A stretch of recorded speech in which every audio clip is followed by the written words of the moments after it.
Olá, eu sou o Gustavo Campelo. Opa, eu sou o Dan e nós somos Animais. Pessoal, muito obrigado pela audiência, pela presença. Não se esqueçam desde cedo já de curtir, compartilhar.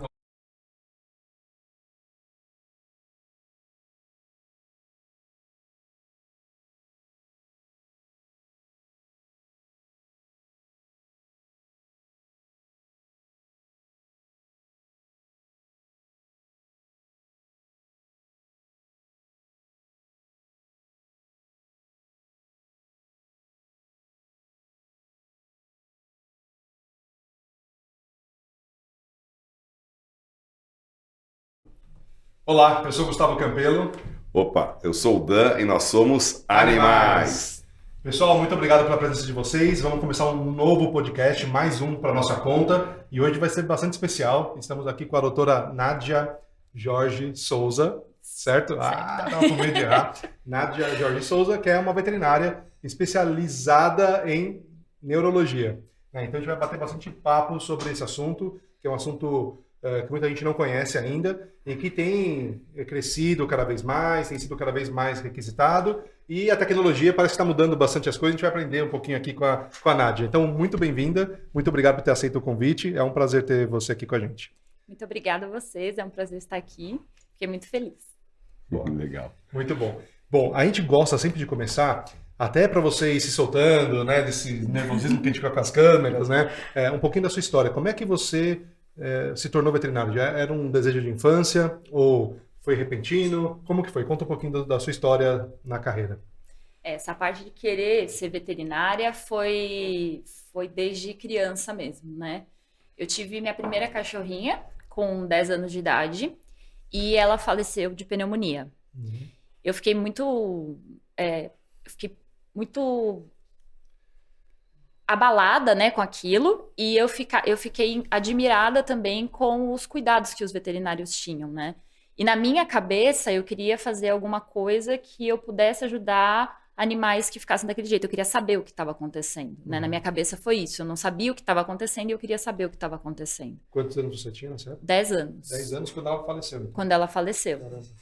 Depois eu tive outros animais, né? E continuei querendo ser veterinária. Uhum. E eu morava, né, na verdade, na periferia de São Paulo, na periferia da Zona Norte de São Paulo. Então parecia uma coisa muito longe, né, ser veterinário, porque na região, escola pública e tudo mais, e na minha família eu fui a primeira a me formar em ensino superior, então acabava que era uma coisa um pouco longe. Legal. Mas eu fui persistente, digamos assim, né? Continuei, entrei para o ramo de banho e tosa, aí fiz o curso, né? Comecei a trabalhar depois que me formei, e aí comecei a juntar dinheiro para fazer cursinho. Uhum. Aí fiz cursinho, prestei o ProUni, passei na bolsa 100% para a Embi Morumbi e consegui. Que legal, parabéns. Obrigada. Muito esforço, né?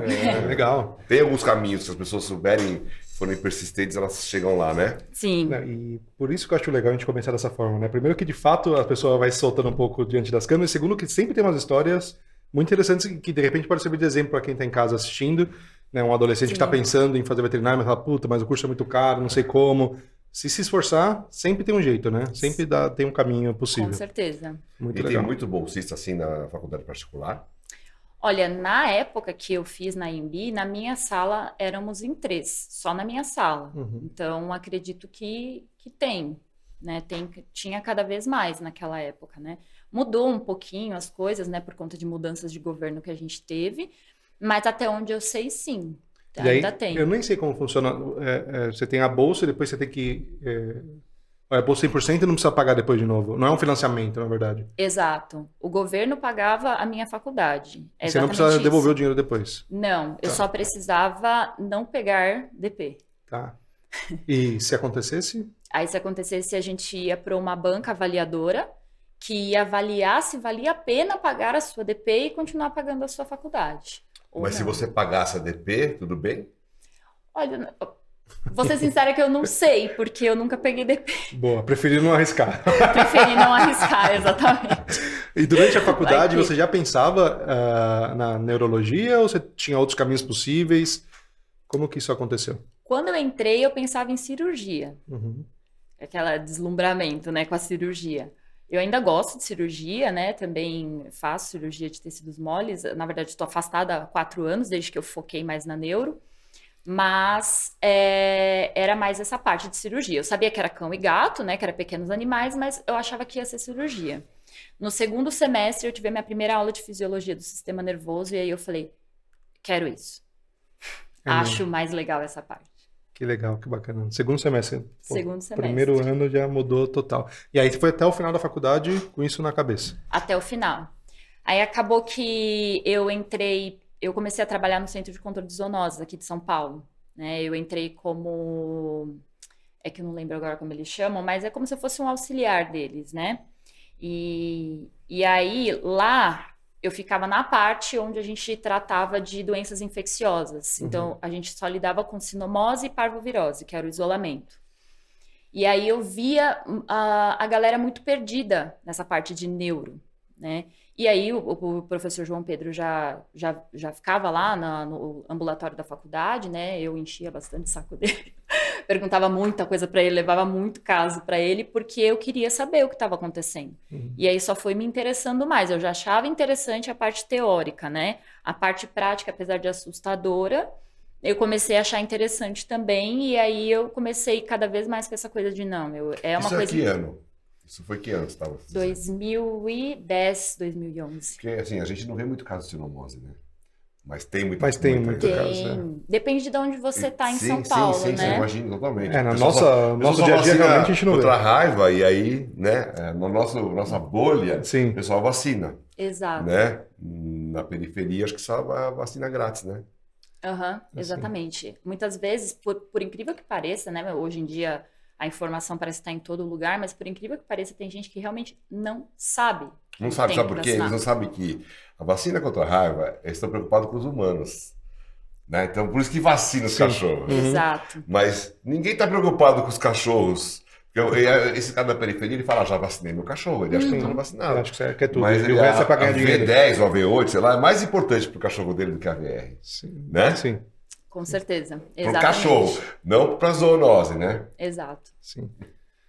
E aí, pro pessoal que tá em casa entender um pouquinho, a gente fala neurologia e a pessoa fala, aquelas coisas da cabeça, né? É desse jeito. Cuida do cérebro ali do cachorro. Explica um pouquinho, para um leigo, o que é a neurologia veterinária? Eu vou explicar da mesma forma como eu explico para os meus tutores dentro do consultório, Uhum. tá? Então, na neurologia veterinária, a gente lida com doenças do sistema nervoso, que basicamente é tudo que está dentro da cabeça, protegido pelo crânio, e tudo que está protegido pela coluna, e os seus feixes, né? Os nervos, terminações nervosas.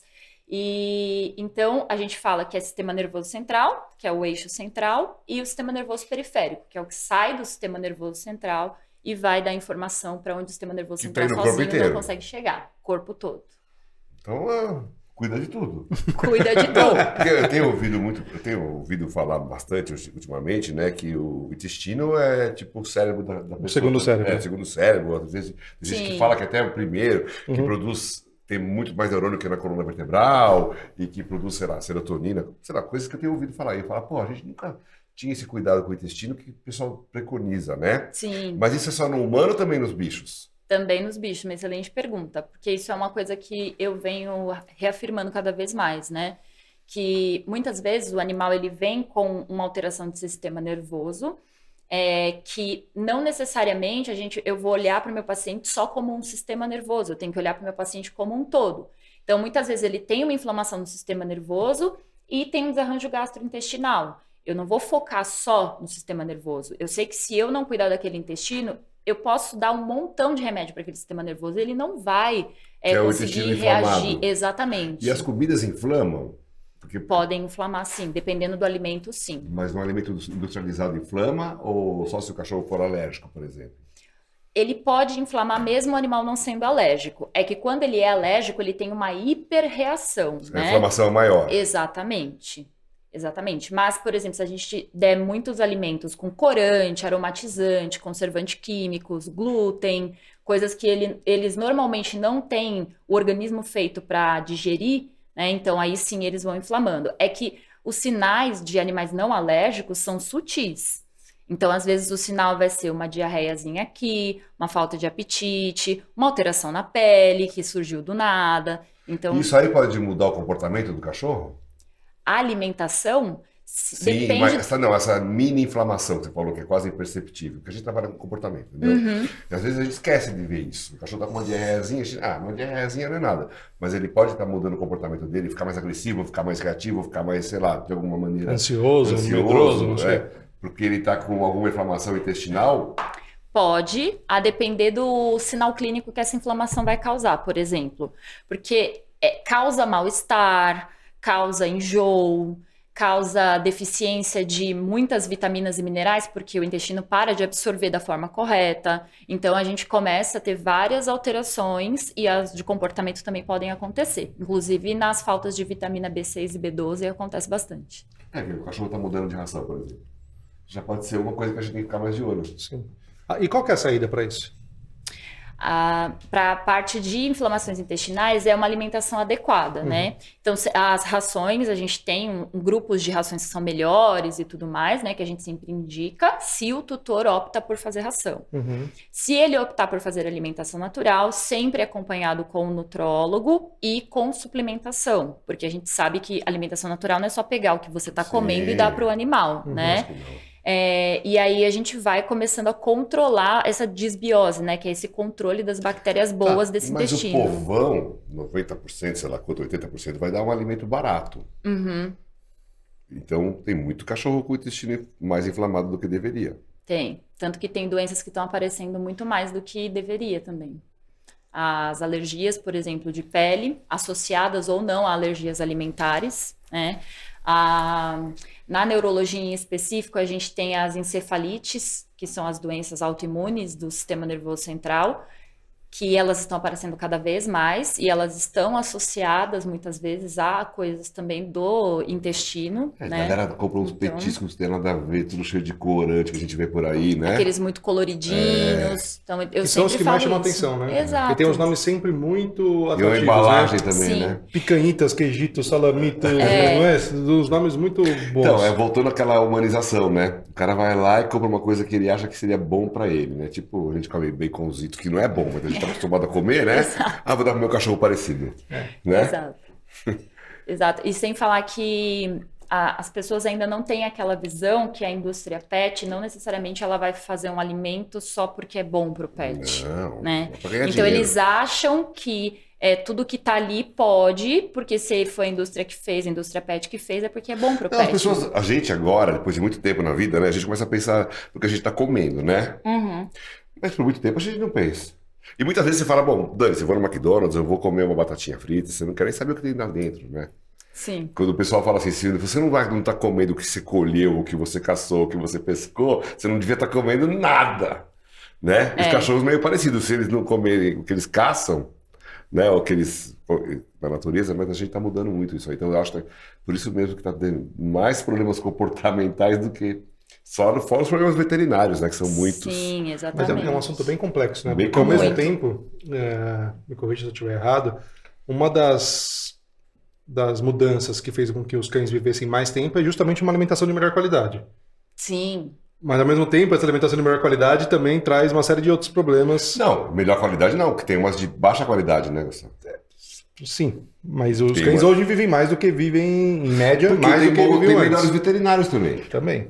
Não é? Não, e medicina Melhores diagnóstica... medicamentos. Porque assim, tem muito alimento que, desculpa a expressão, é vagabundo, mas aí a pessoa tem que ir mais no veterinário. Sim.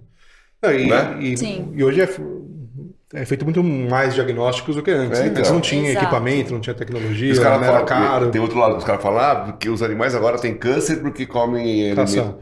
ração. Mas não, eles estão vivendo mais, agora aparece o câncer também. E também não é? diagnostica. Antes o cachorro tinha câncer e morria e ninguém sabia. não é? Exatamente. Ninguém Eu sabia. acho que a questão deles estarem vivendo mais é uma série de fatores, né? A melhora da evolução da medicina veterinária, a evolução da educação das pessoas também, e como elas veem o animal que hoje é parte da família, então ele tá ali mais perto. Observa mais também, né? Exato, observa mais, tá com eles ali mais próximos, Sim. né? A própria alimentação que melhorou. Então, é uma série de fatores que fizeram com que eles aumentassem aí a longevidade, né?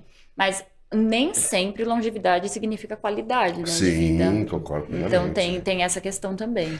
Bom, você estava falando no início que então a sua área de atuação é no sistema nervoso central e sistema nervoso periférico, né? Isso. Vamos lá, qual que é o funcionamento normal desses sistemas? Bom, o funcionamento normal desses sistemas seria, falando em cães e gatos, né, com aquele comportamento normal que a gente está acostumado, então caminhando normalmente, interagindo de forma adequada com o ambiente, sem excesso de irritabilidade ou de ansiedade, entendendo e conseguindo interagir com tudo que está em volta, inclusive pessoas e animais, né? Isso sem contar a personalidade, né? Contando só a parte fisiológica. Ou contar a socialização que foi feita. A socialização que foi feita, exato. Tô falando mais da parte fisiológica mesmo, O animal né? foi bem socializado, você está falando. Isso, um animal bem socializado, Equilibrado. tudo bonitinho. Aí ele tem que andar normalmente, né? Conseguir interagir com o meio ambiente, enxergar, conseguir deglutir, farejar da forma correta, escutar da forma correta, interpretar da forma correta. Urinar, defecar. Urinar, defecar, exatamente. Então, isso seria um sistema nervoso funcionando da forma correta. Tá. E o que acontece nesse organismo, nesse indivíduo, que começa a gerar os erros, os problemas? Aí que eu acho interessante. Na medicina no geral, mas é que eu diria que na parte de neurologia, a gente consegue enxergar e racionalizar melhor dessa forma.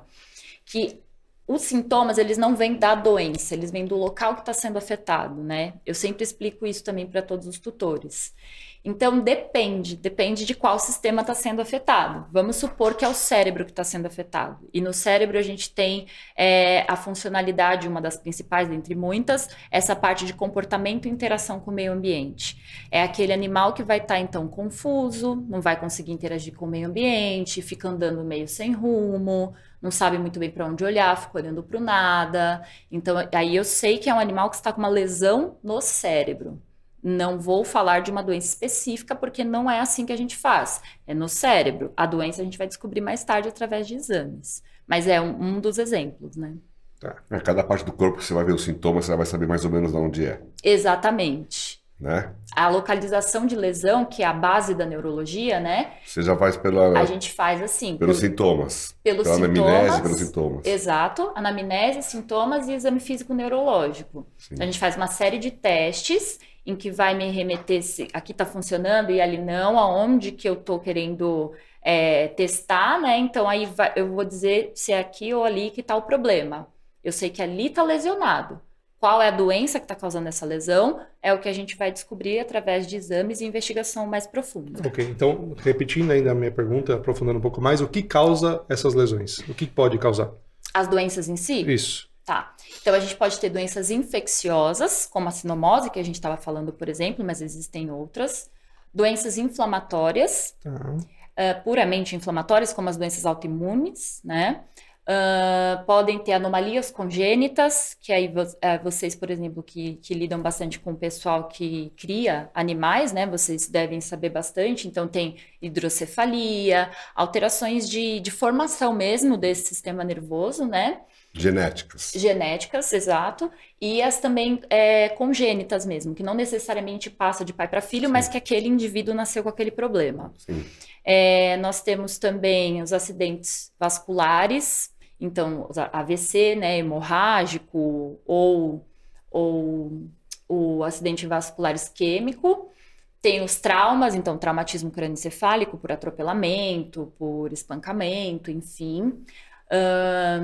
Temos as doenças metabólicas, então tem algumas doenças que são fora do sistema nervoso, mas que vão afetar o sistema nervoso de forma secundária, como, por exemplo, hipoglicemias, causadas por alguns tipos de câncer de pâncreas, algumas alterações de fígado, só que precisam ser coisas bem graves para poder chegar a alterar esse cérebro, né? E aí, na neurologia, a gente fala de um acrônimo que a gente chama de Vitamin D ou Dinamite V, para a gente nunca esquecer de nenhum dos diferenciais. Então, vascular, infecciosa inflamatória, trauma, tóxico, né? Ou seja, se intoxicou com alguma medicação ou algum veneno propriamente dito, né? anomalias congênitas, metabólicas, idiopáticas, que são aquelas que a gente ainda não tem tecnologia para entender exatamente o que está acontecendo, né? Neoplásicas, então os tumores em geral, de sistema nervoso, no caso, né? Que podem pegar cérebro, medula, próprio nervo periférico. E as degenerativas, que aí são as doenças que ou a gente vê em animais muito, muito jovens, que já nascem com alguma deficiência ali que vai causar uma degeneração precoce desse sistema nervoso, ou a gente vê em animaizinhos mais idosos que podem desenvolver, por exemplo, a síndrome da disfunção cognitiva canina, que é aquela parecida com o Alzheimer. Tá. A gente vai depois tentar destrinchar algumas das principais, mas a questão é, de tudo isso que você falou, pelo que eu entendi, o que é possível se prevenir seria as vacinações das doenças infecciosas, né? Os traumas de atropelamento e tal, né? Tendo um bom cuidado, um bom manejo. A parte genética, adquirindo cães que vêm de um bom canil, mesmo assim, obviamente não é 100%, mas... Hoje em dia tem os exames genéticos, né, de várias doenças, né? Tem, de algumas doenças tem. Tá, e o que mais pode ser feito para prevenir problemas? Uma boa nutrição, né? Sim. Uma boa nutrição, sim. Exatamente. Então, basicamente uma boa nutrição. E o que eu sempre peço para os tutores é para eles deixarem o bicho ser bicho o máximo que eles puderem, né? Já gostei de você. Então, porque faz parte, inclusive, eu sempre apresento para eles as 5 liberdades, né?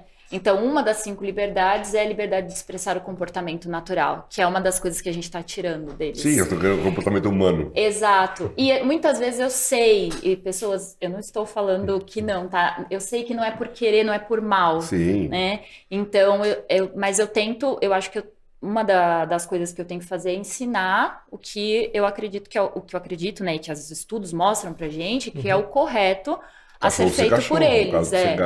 Então, muitas vezes a gente tem aqueles animais, por exemplo, com alterações de comportamento muito graves, que já precisam de medicações ansiolíticas, medicações tarja preta, isso que eu ia falar, você chegou no ponto que eu já ia tocar. Você trabalha muito com essa questão comportamental ligada à ansiedade, porque eu tenho visto muito cachorro sendo dopado ultimamente. Em vez de trabalhar a questão da maneira no ambiente, deixar o cachorro ter essas 5 liberdades, trabalhar o bem-estar dele, ou treinar o cachorro, socializar, ambientar, expor, estimular, tem gente que já está medicando, entendeu? Direto. E a gente vê muito disso hoje em dia. Então eu não sei se isso da onde que vem essa culpa, se é do veterinário que não sabe treinar, não sabe dessas dicas de treinamento, se é porque o próprio tutor, né? Eu chamo de dono, mas você fala tutor, a pessoa que é responsável. Sim.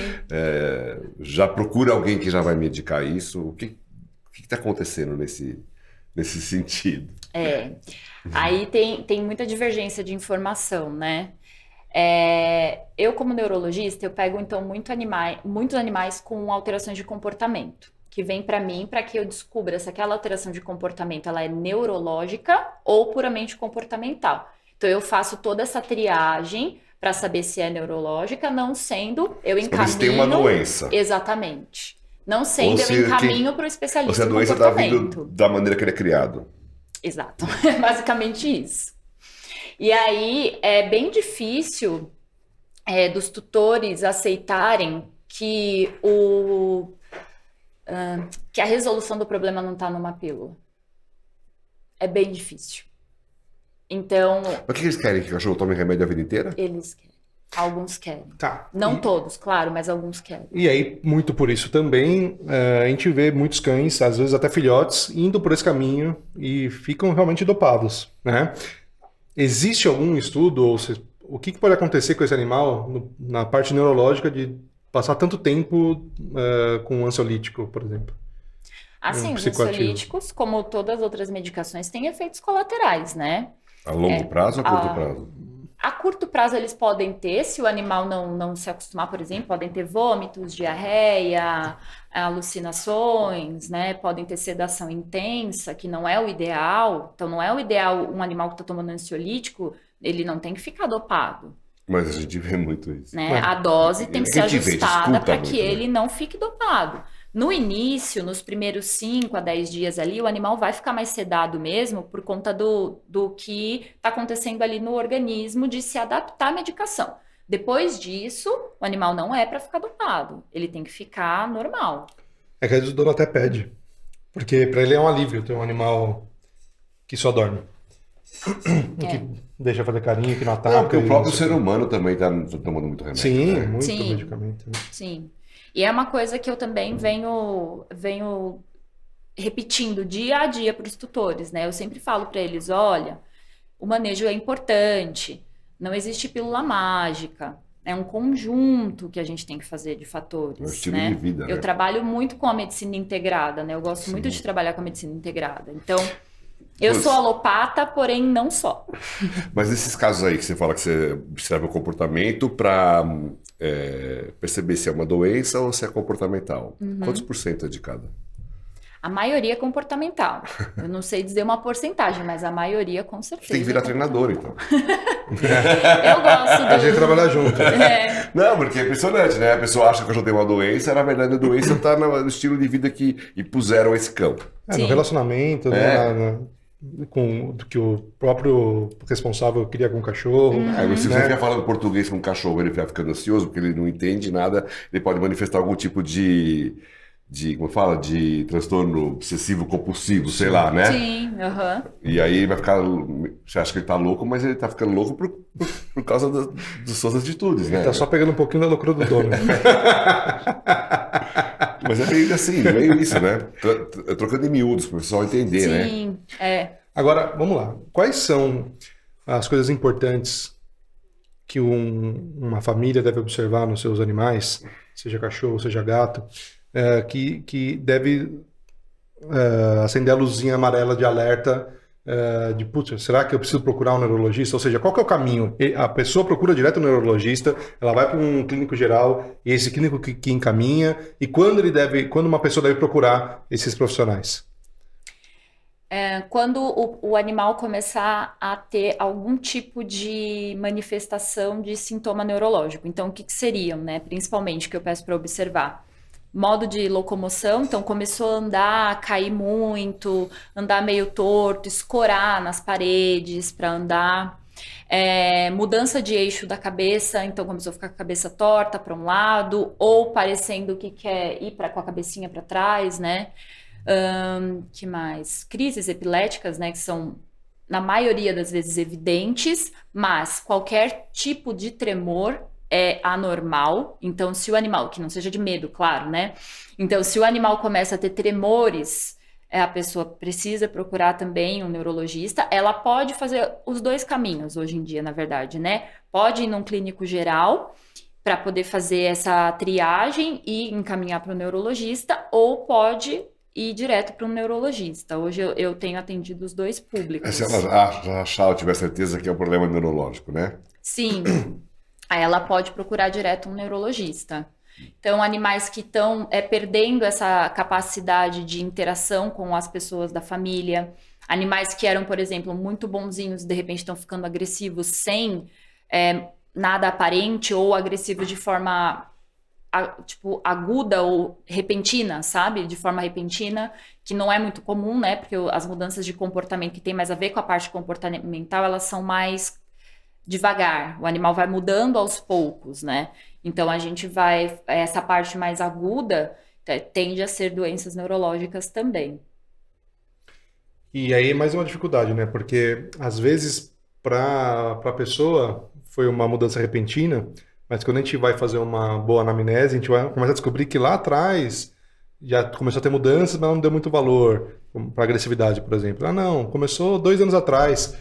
A pessoa chega e fala assim, semana passada ficou agressivo, me mordeu. Aí quando você vai descobrir, 2 anos atrás começou com rosnadinho, aí começou a mostrar os dentes, aí antes era só com visita, mas de repente agora era só homem ou só mulher, ou só com cachorro pequeno, ou só cachorro grande, ou só macho ou só fêmea, e agora já é com visita, e agora já é com a pessoa da casa, e agora já é em mais situações, não só quando você vai limpar a orelha do cachorro, e aí chega uma hora que realmente o cachorro começa a ficar muito agressivo e para a agressividade final, que é morder, e na cabeça da pessoa não, de uma hora para outra ele ficou agressivo. Né? Sim. Então também é uma dificuldade saber se foi de fato uma mudança gradativa ou se foi de uma hora para outra, né? Mas aí é como você mesmo falou, vamos supor que vem um paciente nessa situação para mim, né? É como você falou, tem que ter uma boa anamnese. Sim. A minha consulta, a primeira consulta, demora entre 1h30 e 2 horas, dependendo do caso, né? E grande parte é a anamnese. Claro, se o animal for um pouco mais reativo, também o exame físico também demora um pouquinho mais, porque eu vou mais no tempo deles. Mas a anamnese, ela tem que ser muito bem feita, porque muitas vezes o tutor vem mesmo com essa queixa de que foi algo agudo, e aí fala, nossa, mas eu também notei que há uns 2 meses atrás ele estava arrastando a pata. Aí eu já, então não E é o tutor agudo. mente muito? Você pega muita mentira? Omite, vai, vamos lá, omite.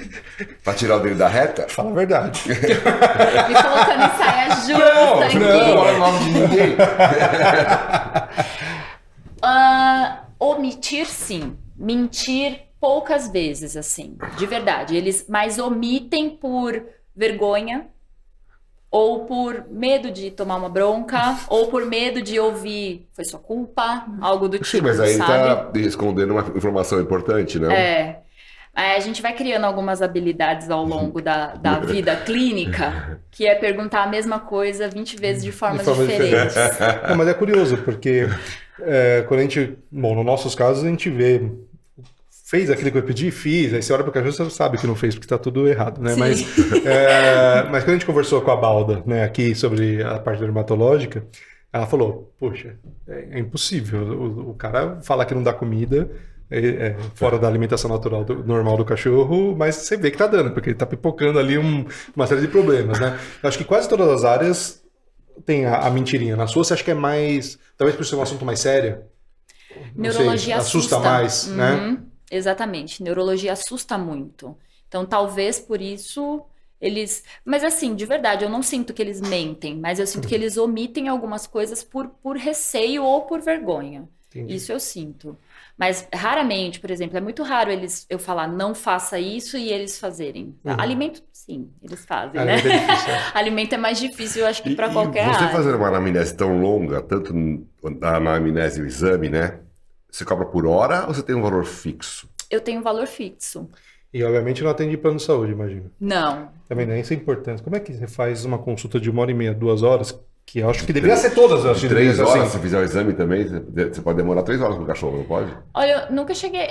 Eu acho que pouquíssimas vezes eu cheguei a demorar 3 horas, mas normalmente eu demoro mais do que 2 horas quando o animal tá numa situação muito crítica.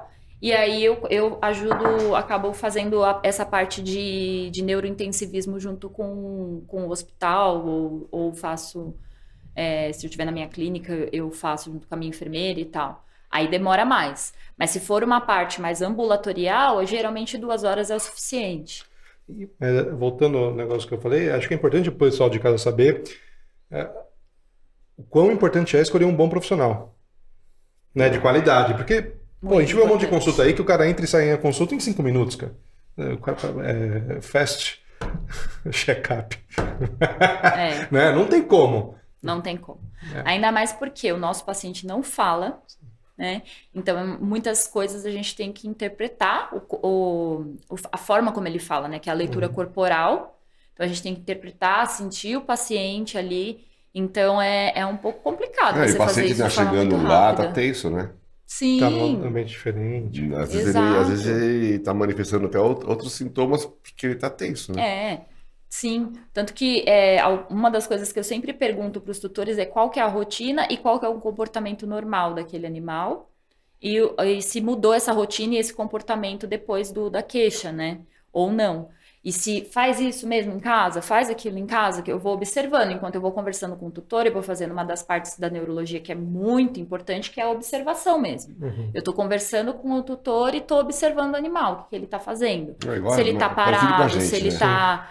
se ele está parado, se é um filhotão e está dormindo dentro do consultório, que já não é muito normal, né? O filhote normalmente fica mais agitado. Se está andando em círculos, aí então eu vou observando e vou perguntando para o tutor, isso daqui ele está fazendo em casa? Isso daqui ele faz? É normal ele fazer? Aí às vezes o tutor, não, ele está fazendo isso daqui porque ele faz isso em consultório, ele fica com medo.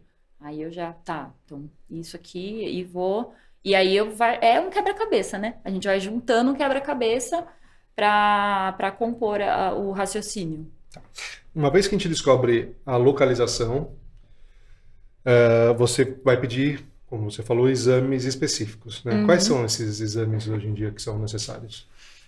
A gente sempre pede os exames de triagem, que são os exames de sangue. Então, eu preciso saber se esse metabolismo, no geral, como ele tá. Então, hemograma, função renal, hepática, triglicérides, colesterol, ureia, creatinina, que é a parte de rim, né? Proteínas, glicemia. E aí, se eu tiver necessidade, eu vou pedindo mais exames. Então, eco, eletro, exames específicos hormonais ou os exames mais avançados de imagem, tomografia, ressonância magnética e tudo mais. E aí, nesses, obviamente, que nem todos os locais ainda, né, têm disponível. E é importante, acho, né, para fazer um bom diagnóstico. É importante. Na neurologia, a maioria das doenças, né, se a gente vai falando de sistema nervoso central, a maioria a gente precisa de imagem avançada, né? Então, E aí, aqui em São Paulo, a gente ainda é privilegiado. exato, e fora. Exato. Aí é bem mais complicado. São Paulo, a gente tá falando da capital, né? Porque às vezes nem no é. interior também não tem tanto, né? Interior... São máquinas caras, né? Exatamente. São máquinas de milhões, né? E aí como faz? Vem para São Paulo? Normalmente eles vêm para São Paulo. Vem para São Paulo fazer. E obviamente, né? Nem todo tutor consegue financeiramente fazer isso. Nem são exames caros também, né? São exames Talvez de alto custo. nesses fundões aí tá acontecendo muita eutanásia, a gente nem sabe por quê, é porque não consegue diagnosticar, né? Mas assim, nem todos os tutores podem fazer ressonância. Sim. Mesmo aqui em São Paulo. Sim. Quanto custa uma ressonância, na média? Uns R$2.000, uma média. E tem tomografia também, né? Tem tomografia Você também. usa mais qual dos dois? Ressonância. Porque a tomografia ela é como se fosse um raio-x melhorado. Então, ela é especializada para ver osso ou tecidos densos, como, por exemplo, fígado, baço, coisas mais densas, né? O cérebro tem muita água, o sistema nervoso tem muita água, então ele é o que a gente chama de tecido mole. Então, para a gente conseguir ver bem as definições dele, a ressonância é muito melhor. Então, como em São Paulo a gente tem essa opção, a gente opta, assim, na grande maioria das vezes, por ressonância, porque a definição é muito melhor. Na tomografia, a gente pode ficar em dúvida em algumas coisas, né? Então, como a gente tem esse recurso, aqui em São Paulo eu sempre peço a ressonância. Mas sim, eu tenho colegas neurologistas, né? A gente tem grupo de neurologistas aí do país inteiro, e tem colegas que só conseguem trabalhar com tomografia, a gente trabalha com o que tem. Mesmo a tomografia não é em todo lugar, né? Não é em todo lugar, tem colega que só tem o exame neurológico. E quantos laboratórios fazem ressonância aqui em São Paulo? 5. Só 5 locais. Ou seja, mesmo em São Paulo são só 5. E é o que mais E tem. no Brasil, quantos tem? 20? A gente tem uma lista agora, mas por aí. E nas universidades tem? Não, a maioria não. Não chega a ter um por estado, né? Não, não chega. O estado de São Paulo vai ter 10? Exato. Você vai ter, porque vai ter em Campinas 11. Tem na Unesp de Botucatu. Ah, tá vendo? Botucatu. A universidade eu não vou saber dizer quais tem. Mas se São Paulo na tiver Unesp, uns sim. 10... No estado de São Paulo tem 10. Uhum. O resto do Mais Brasil, 10 espalhado pelo resto do Brasil. muito pouco, né? É pouco. É pouco. E você acha que isso muda? Porque, de fato, ou seja, tem volume suficiente, ou necessidade suficiente para poder custear isso? Porque é muito caro, realmente, né? Se tiver pouco volume, não vale a pena adquirir essas máquinas. Mas tem pouco volume, porque os veterinários daquela região não pedem exames, não geram essa demanda, ou tem pouco volume por falta de informação? É uma série de fatores, porque começa, por exemplo, já da parte social mesmo. Em alguns locais que a gente vai do Brasil, é muito diferente a forma como os animais é tratado. Parece até que a gente está em outro país, Não, né? mas você tem muitas capitais no Brasil. Sim. Capitais, os animais são tratados parecidos. Exato. Né? Se você for para Recife, para Fortaleza, deve ser meio parecido. João Pessoa. Parecido, mas mas não já tem uma galera que pagaria para um exame desse. Sim. Que trata os cães mais próximo, que humaniza os cães, sei lá. É que, mano, 2.000, cara, são quase 2 salários mínimos, né? Se for Sim. um salário mínimo e... Nas capitais, é onde tem mais, né? No Brasil, são mais nas capitais. Sim. Mas, assim, ainda assim, a forma como as pessoas lidam, que elas estão dispostas a pagar, aí entra essa parte financeira, é diferente, né? O que eu vi mais, por exemplo, foi Minas Gerais, que em BH é ali, né? Do lado, e já é muito diferente. Para você pedir um hemograma e um ultrassom já é um parto. Então é bem E diferente. tem uma baita faculdade lá. Então, Pois é. exatamente. E tem uma baita faculdade. E uma cidade de milhões de habitantes. Uhum. Exato. E lá, por exemplo, não tem ressonância. Tem tomografia, mas não tem Não tem ressonância. uma ressonância. Não, em BH não. Não. Quantos Coisa, milhões de né? habitantes? Tem 4 milhões, sei lá, 3 milhões. Não sei mesmo, É mas grande. é grande. Não tem um. Não, ressonância não. E onde eles vão fazer? Qual é o mais próximo de lá? Rio de Janeiro? São Paulo? É, Rio de Janeiro ou São Paulo. Aí depende de onde a pessoa mora, né? Em qual parte de Minas a pessoa mora. Mas normalmente sim, São Paulo ou Rio. Não, mas é que de fato o equipamento é muito caro, né? Tá, mas Pra tô falando de uma justificar. cidade que está 400 quilômetros aqui, uma cidade do estado de 40 milhões de habitantes, sei lá quantos, né? Sim. Uma cidade tem um PIB bom, sei lá, acho que é cultural também, talvez. Exato. É, porque, por Não é só exemplo, por questão de grana também. os locais aqui em São Paulo que fazem, né? A maioria tem alguém financiando por trás, né? Então é difícil de, por exemplo, um veterinário conseguir fazer uma ressonância ele mesmo, né? Uhum. Aí em Campinas abriu uma agora, que é um grupo de veterinários que fez, mas é uma galera, tipo uns 10 veterinários para mais. Eu não sei ainda se eles têm, ainda assim, alguém por trás também, sabe? Porque É muito realmente é muito caro. A gente está falando de equipamento de 2 a 4 milhões, né? E com uma manutenção absurda também. Então acaba que é caro, porque o equipamento é caro, a manutenção é caro, logo o valor, né? E ainda assim, aqui, se a gente fosse fazer uma comparação, por exemplo, com países mais evoluídos, digamos, os Estados Unidos, por exemplo, né? Lá é mais caro do que aqui. Sim. Saúde, medicina veterinária, enfim, é mais caro. A ressonância, apesar de ser lá para eles mais barato, Sim.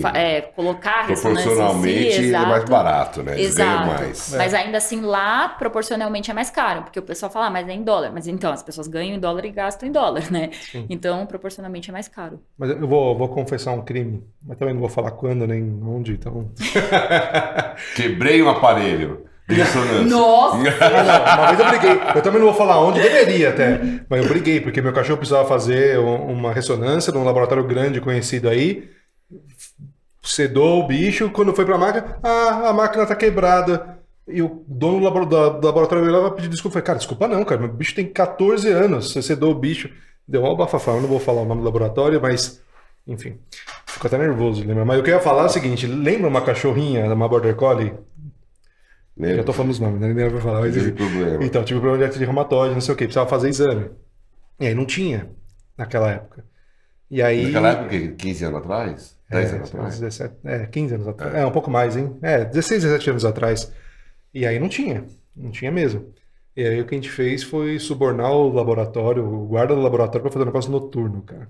No humano. De um laboratório de humano. Acontece. Eu não vou falar nem como é, mas foi um negócio que muito louco. A gente entrou na surdina de madrugada para fazer exame de cachorro. Enfim, mas passou, já prescreveu esse meu crime. Não é incomum, tá? Não tem cão, né? Vamos lá de noite. O início foi assim, até que viu que precisava, né? Pra ver se tinha demanda e tudo mais. O início era assim, né? Tá vendo? Dica da doutora. Tinha locais que era, como é que fala? Autorizado, né? Fazer. Que de manhã fazia o de pessoas e à noite fazia o dos animais. E proporcionalmente falando, aonde você percebe mais, no cão ou no gato, esses problemas?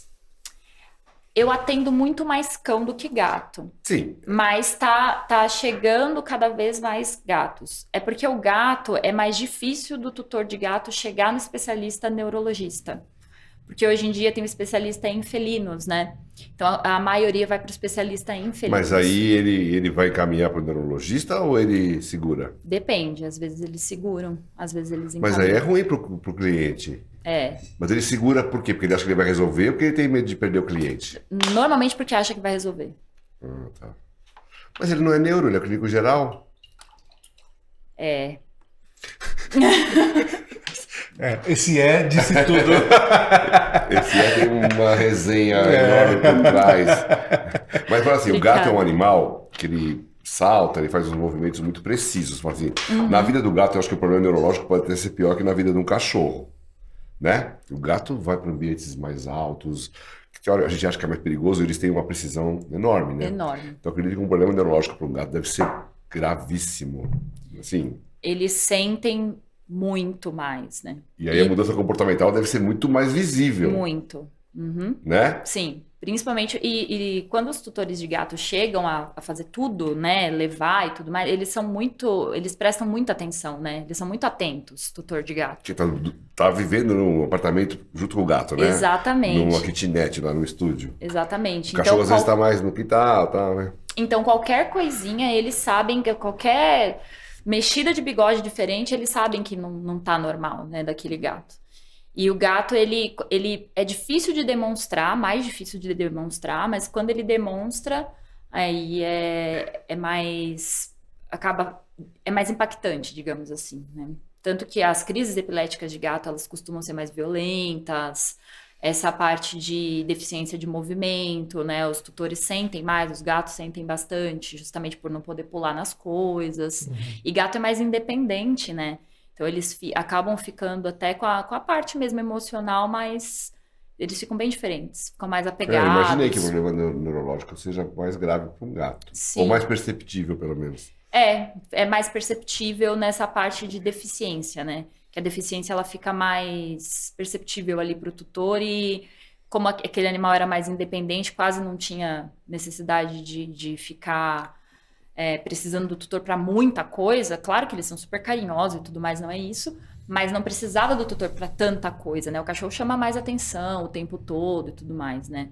E aí o gato acaba acaba sentindo mais. Então esse é um sinal importante, né? Pro dono de gato ficar atento. Sim, não subir e descer das coisas, né? Começar a ter quedas, desequilibrar, ficar receoso, às vezes eles nem tentam, eles ficam meio receosos, assim, não vai rolar. Aí já vai embora, já fica mais quietinho na dele, então tudo isso tem que ficar bem atento. Porque os movimentos dos gatos são muito precisos, né? Sim. Muito, para nós, muito arriscados, altos, sei lá, são movimentos bem calculados, né? Bem calculados. E depois de feito o diagnóstico, o tratamento geralmente consiste em quê, exatamente? Aí vai depender muito da doença, claro. Mas, normalmente, a gente tem tratamentos medicamentosos e manejo, né? Então, hoje em dia, como eu disse, eu trabalho muito com medicina integrada. Então, normalmente, eu associo o manejo a alguma medicina integrativa, acupuntura, ozônio, fisioterapia, a alimentação em geral, né? Alimentação natural e tudo mais. E como a pessoa vai fazer com o manejo daquele animal em casa e tudo mais.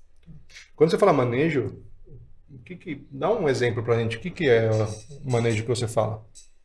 Então, por exemplo, tem animais que têm deficiências de movimento. Então, eles precisam de auxílio para defecar ou para urinar, auxílio para se virar. Então, é esse tipo de manejo que eu auxilio o tutor, né? Como que ele vai fazer, como que ele vai lidar dia a dia com aquele animal, né? A gente... muitas vezes fica na dúvida, problemas de coluna, se é um problema que a gente leva por ortopedista ou por neurologista, né? Que nem eu tenho problema de hernia de disco lombar. Vocês têm problema de dores, né? Ultimamente eu não estou tendo, porque, graças a Deus, estou fazendo exercícios, sei lá, posturais melhores, musculando a região e tal, tudo mais. Mas quando que a gente sabe que a gente tem que procurar um neuro ou um ortopedista? Ortopedista, ele vai cuidar mais de doenças relacionadas aos ossos, né? Sim, mas a coluna é óssea. Exato. Então, quando a gente tiver alterações de movimentação e de sensação, aí normalmente é o neurologista. O que eu quis dizer com isso? Quando o animal começa, por exemplo, ele tá andando de uma forma esquisita e começa a jogar muito o corpinho ou arrastar muito a patinha, isso aqui é uma deficiência de reposicionamento, ele é neurológico o problema, né? Então, se a gente está falando de problema de coluna, que normalmente vai afetar a medula, que é o sistema nervoso central, é neurologista. Um problema ósseo pode também levar a um problema neurológico, óbvio. Pode. Né? Então, coluna normalmente é neurologista. Normalmente neurologista. Então, por exemplo, a fratura de coluna, ela pode lesionar a medula. Então, neurologista. E quem opera a coluna é um cirurgião neurologista. Neurocirurgião, neurocirurgião. Não um ortopedista. Aqui, na verdade, na veterinária a gente tem ortopedistas que operam coluna e neurocirurgiões que operam coluna, né? Óbvio que na minha equipe são neurocirurgiões que operam coluna. Eu vou explicar por quê. Queridos ortopedistas, não me entendam mal. Porque eu tenho um pouco dessa visão até por conta da própria cirurgia, como eu fazia cirurgia, né? Então, não adianta você ser um cirurgião, você vai chegar lá e vai fazer o que a gente brinca, que é corte e costura, né? Vai lá, vai cortar o animal e pronto. Todo especialista ele tem que ser um bom clínico geral. Então, a gente tem que entender o que está acontecendo ali naquela região e se eu fizer algo mais para cá ou mais para lá, o que vai acontecer? Então, eu tenho ali, tá passando feixes de nervos, tá passando um montão de coisa e eu tenho que entender o que pode acontecer com aquele meu paciente. Então, eu prefiro um neurocirurgião porque ele tem toda essa noção, né? Alguns ortopedistas estudam essa parte? Sim. Sim. Mas todos? Não. Então, na dúvida, eu prefiro neurocirurgião. Eu indico sempre para neurocirurgia. Interessante, né? Que a gente leigamente acha que porque é problema de coluna, primeiro vamos falar com o ortopedista, né? É muito comum. Faz um raio-x da coluna e leva para o ortopedista. Não é nada disso, né? O raio-x... faz uma ressonância e leva pro neuro. No raio-x, a gente vê a parte óssea, você tá torta, né? Exato, a gente descarta a lesão óssea. Então, normalmente a gente pede também raio-x. Mas aí não viu nada no raio-x, aí tem que partir para ressonância mesmo, não tem jeito. Ou exame tomografia. Clínico. Ou exame clínico mesmo, né? Sim. Uma coisa que eu sempre...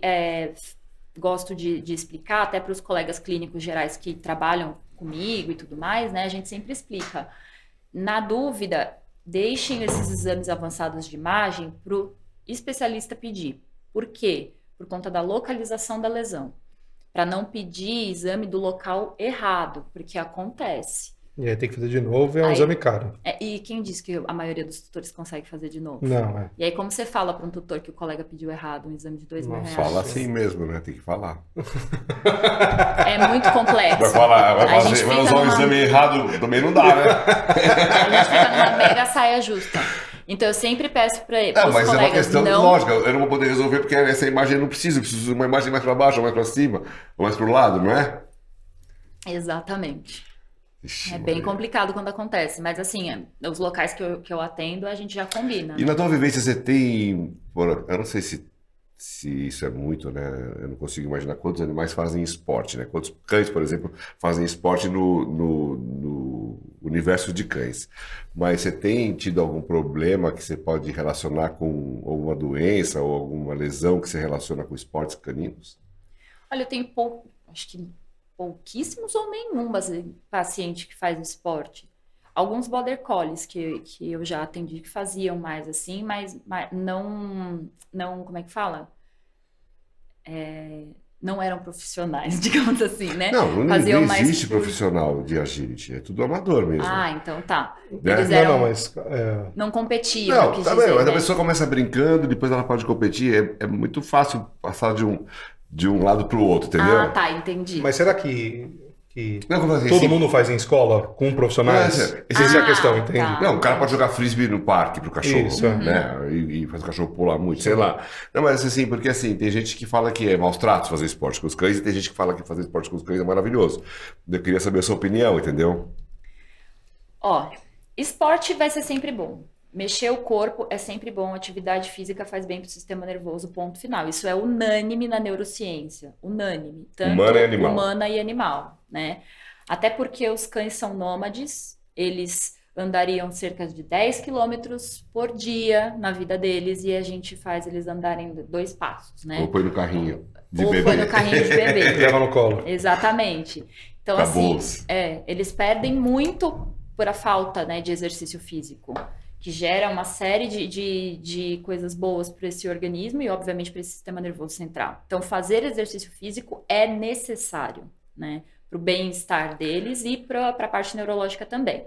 Agora, lesões associadas a exercícios físicos, a gente tem sim. Nem sempre é porque foi mal feito ou porque foi exagero e tal. Às vezes é falta de sorte mesmo, acidente mesmo, sim, sabe? trauma, né? Exato. Tem os traumas E a gente também tem algumas lesões internas que podem ser causadas por exercício, né? Que são mais comuns em animais mais jovens, como, por exemplo, uma delas que chama trombo fibrocartilaginoso. Normalmente são animais jovens que estão pulando, fazendo as coisas lá e de repente dá e param de andar. Porque entrou um trombo, o disco, né, um pedacinho do disco, entrou dentro de uma artéria ali, de uma região da medula e É o que aconteceu parou com o lá. Blue, que aconteceu com vários Sim. cachorros, que eu já vi isso. O cachorro dá um gritinho E- e cai. Uhum, E depois melhora, mas nunca mais fica igual. exato. Nunca mais fica igual. Como chama essa doença? Tromboembolismo fibrocartilaginoso. Nossa senhora, eu já vi alguns bolinhos É uma acontecer delas, isso. exato. E cachorro no meio da vida. 6 anos. Novinhos. Normalmente são os jovens, porque ainda tem essa energia, né, para fazer tudo isso. E não necessariamente esses animais fizeram nada errado, ou o tutor não deixou fazer nada errado. Tá Porque vivendo se a você vida for ver, deles. se eles estivessem na fazenda pastoreando, subindo rocha, descendo rocha, morro, também estariam fazendo isso, não estariam? Sim, uhum, teriam. Exatamente. Né? Um pouco tempo atrás você comentou sobre um animal que está se tremendo ou tendo alguns espasmos musculares e que isso era um sinal importante, né? Se não fosse medo, né? Se Sim. não fosse medo. É muito comum, às vezes, um cachorro que aparentemente não tem nada, mas quando ele deita, ele tem uns movimentos de perna. Isso seria já suficiente para a gente pensar em algo neurológico ou não necessariamente? Não necessariamente. Aí depende muito de capacidade muscular desse animal, por exemplo. Tem animais, isso que a gente está falando de falta de exercício, tem animal que tem isso por fraqueza muscular. Fica E tremendo. tem uns que dormem e se mexem também, né? Tem uns que dormem Tem e uns se sonhando, mexem. tem? Sim, Não tem? tem esses que dormem e se mexem. Aí se você der uma acordadinha nele e ele acordar, tudo bem. Aí se você der uma acordadinha nele e ele não acordar, não tá tudo bem. Leva pro neurologista. Tem um monte de gente chamando mordido que foi acordar o bichinho. Acorda devagarzinho e mais próximo da cauda, que é pra demorar mais pra cabeça chegar. Bom, você trouxe alguns vídeos, né? Eu não sei se você quer falar das doenças antes e mostrar os vídeos. Como que você prefere fazer? Os vídeos são do que exatamente?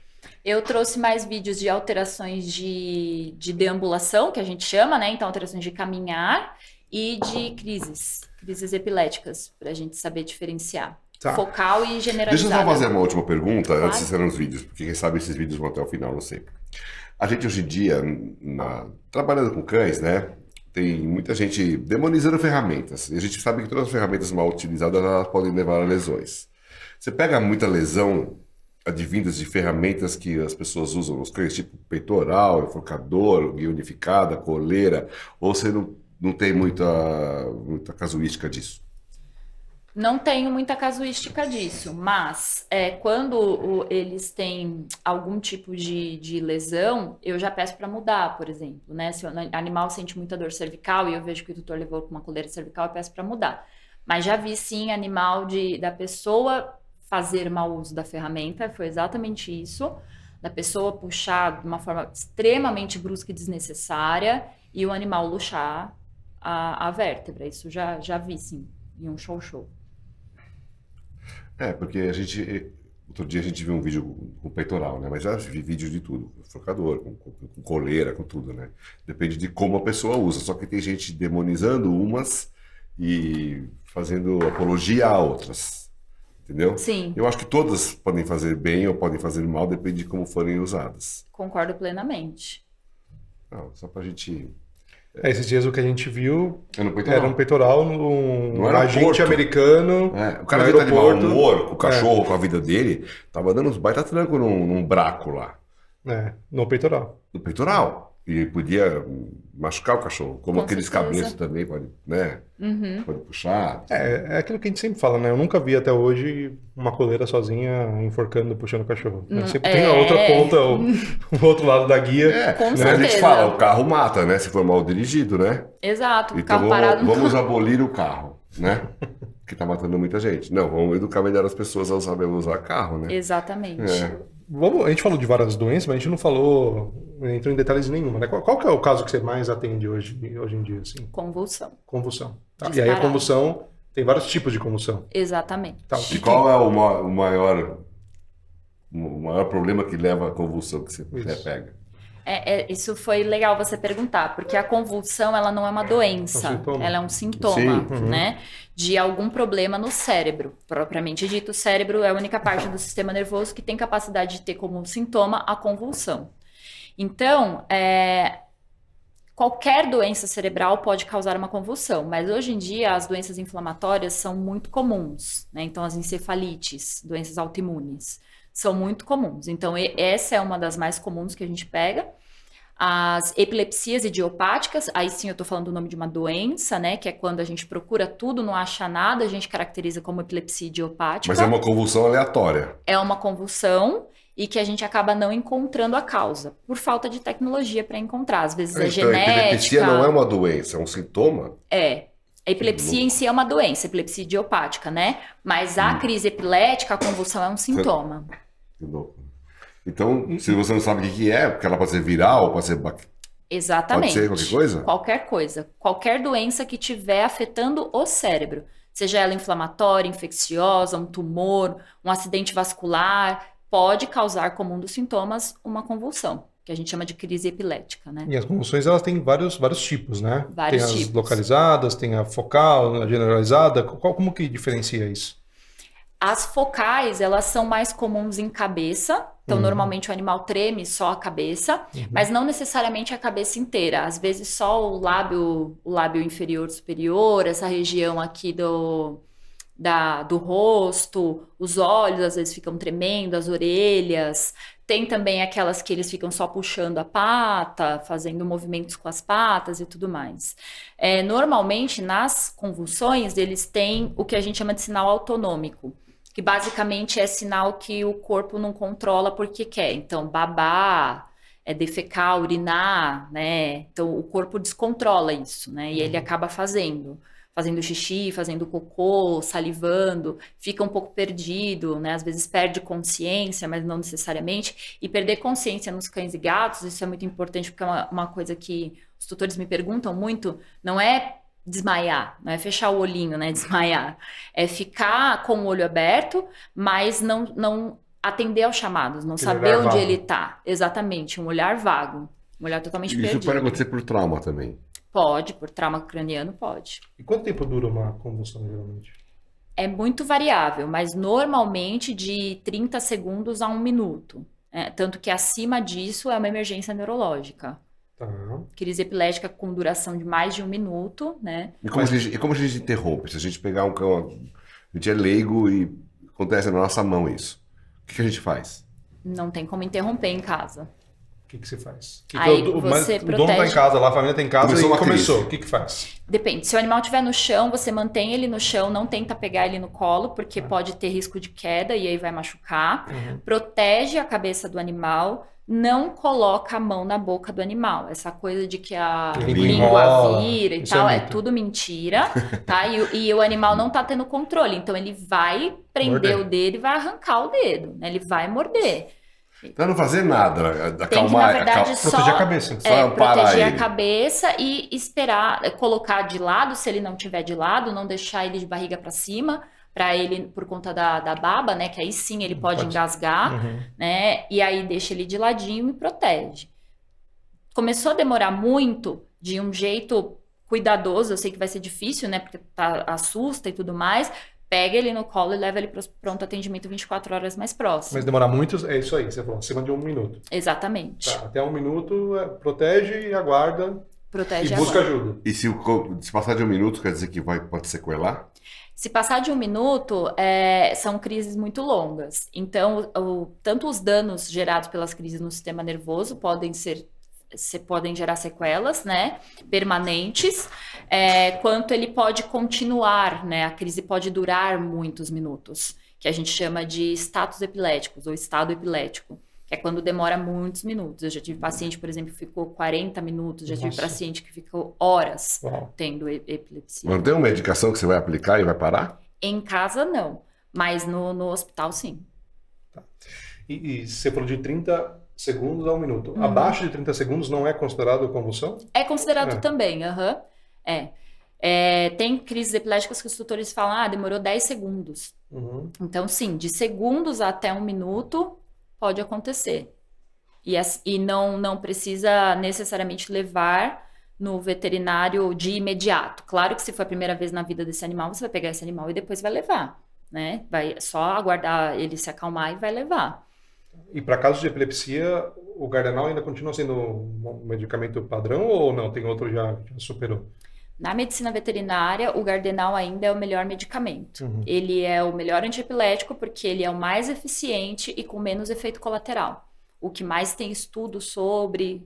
Então, na veterinária, na humana é diferente, né? Já tem outros. Mas a maior dificuldade, mesmo na veterinária, ainda é descobrir a dosagem, né? Porque varia muito, né? Não tem um padrão, ou tem? Na Como verdade, não é uma dificuldade, né? Se a gente fizer tudo certinho, é aquilo que a gente estava falando, né? A não demonizar a ferramenta, fazer tudo certinho.